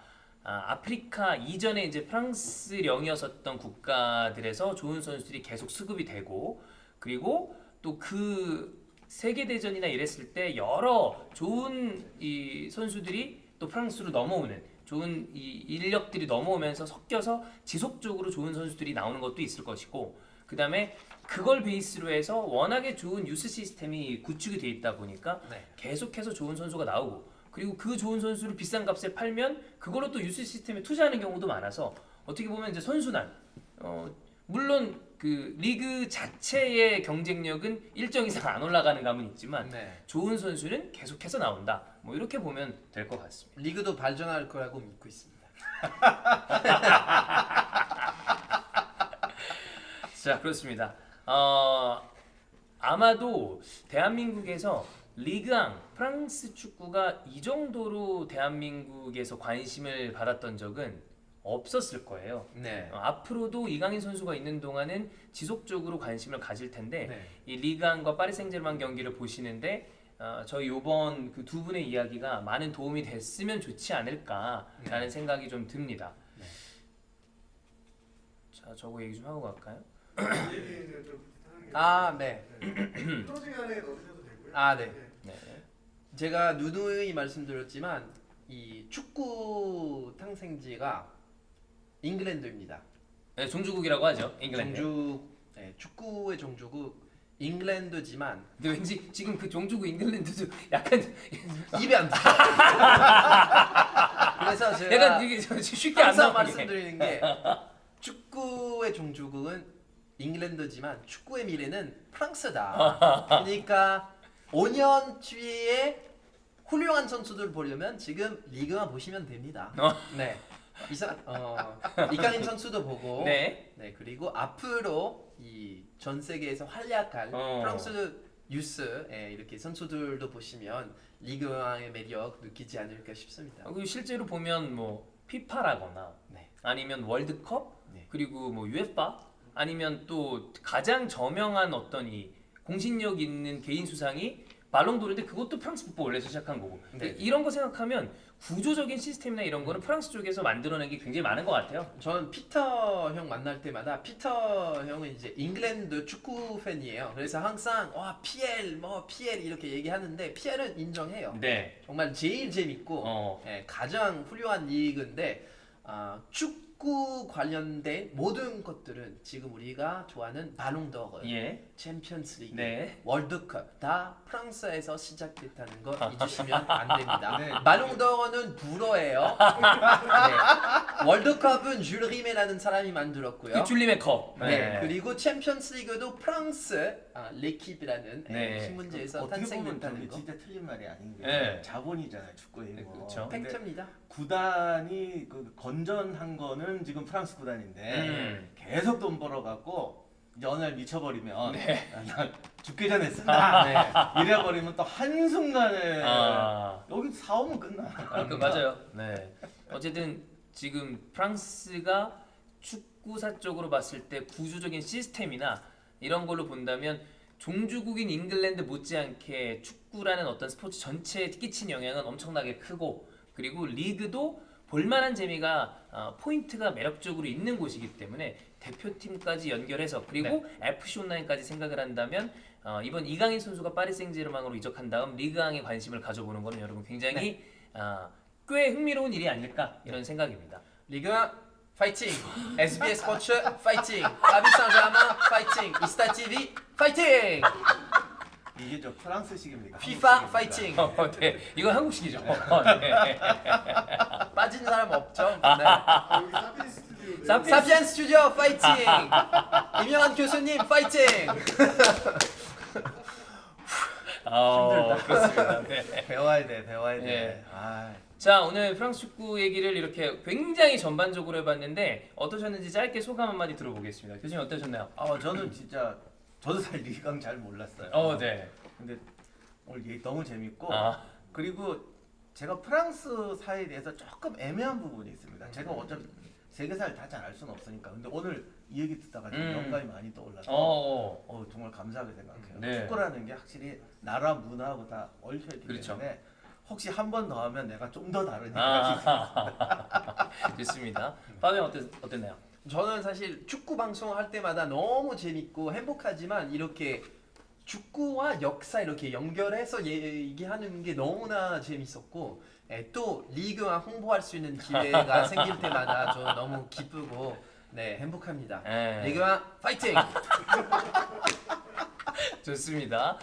자, 그럼 마지막으로 이제 파리 생제르맹에서 진짜 꽃을 피울 준비를 하고 있는 이강인 선수에게 파리에서 좀 잘 적응하라고 파비앙이 몇 가지 또 팁 주시면 좋을 것 같아요. 네, 뭐 이강인 선수는 너무나 잘하겠지만 만약에 뭐 쌀국수 같은 거 먹고 싶으면 제가 그 박정윤 캐스터님 알려드린 것처럼 진짜 최고입니다. 네. 진짜 최고의 프랑스 맛집 알려드릴 수 있으니까 언제든지 연락 주시고, 그리고 파리에서 정말 행복한 축구를만 했으면 좋겠어요. 부상 없이 파리 생활도 잘 적응하고 동료들과 이렇게 행복하게만 지냈으면 좋겠습니다. 파리 생제르맹 팬들은 항상 응원할 거니까요. 네, 이강인 선수도 부상 없이 멋지게 축구 생활, 이 파리 생제르맹 생활을 이어갔으면 좋겠다. 응원의 메시지를 저희가 또 보내드리도록 하겠습니다. 자, FC 온라인과 축구 팬들을 위한 하이엔드 콘텐츠 축구 읽어드립니다. 다음 시간에도 재밌는 이야기 가지고 다시 돌아오도록 하겠습니다. 여러분 고맙습니다.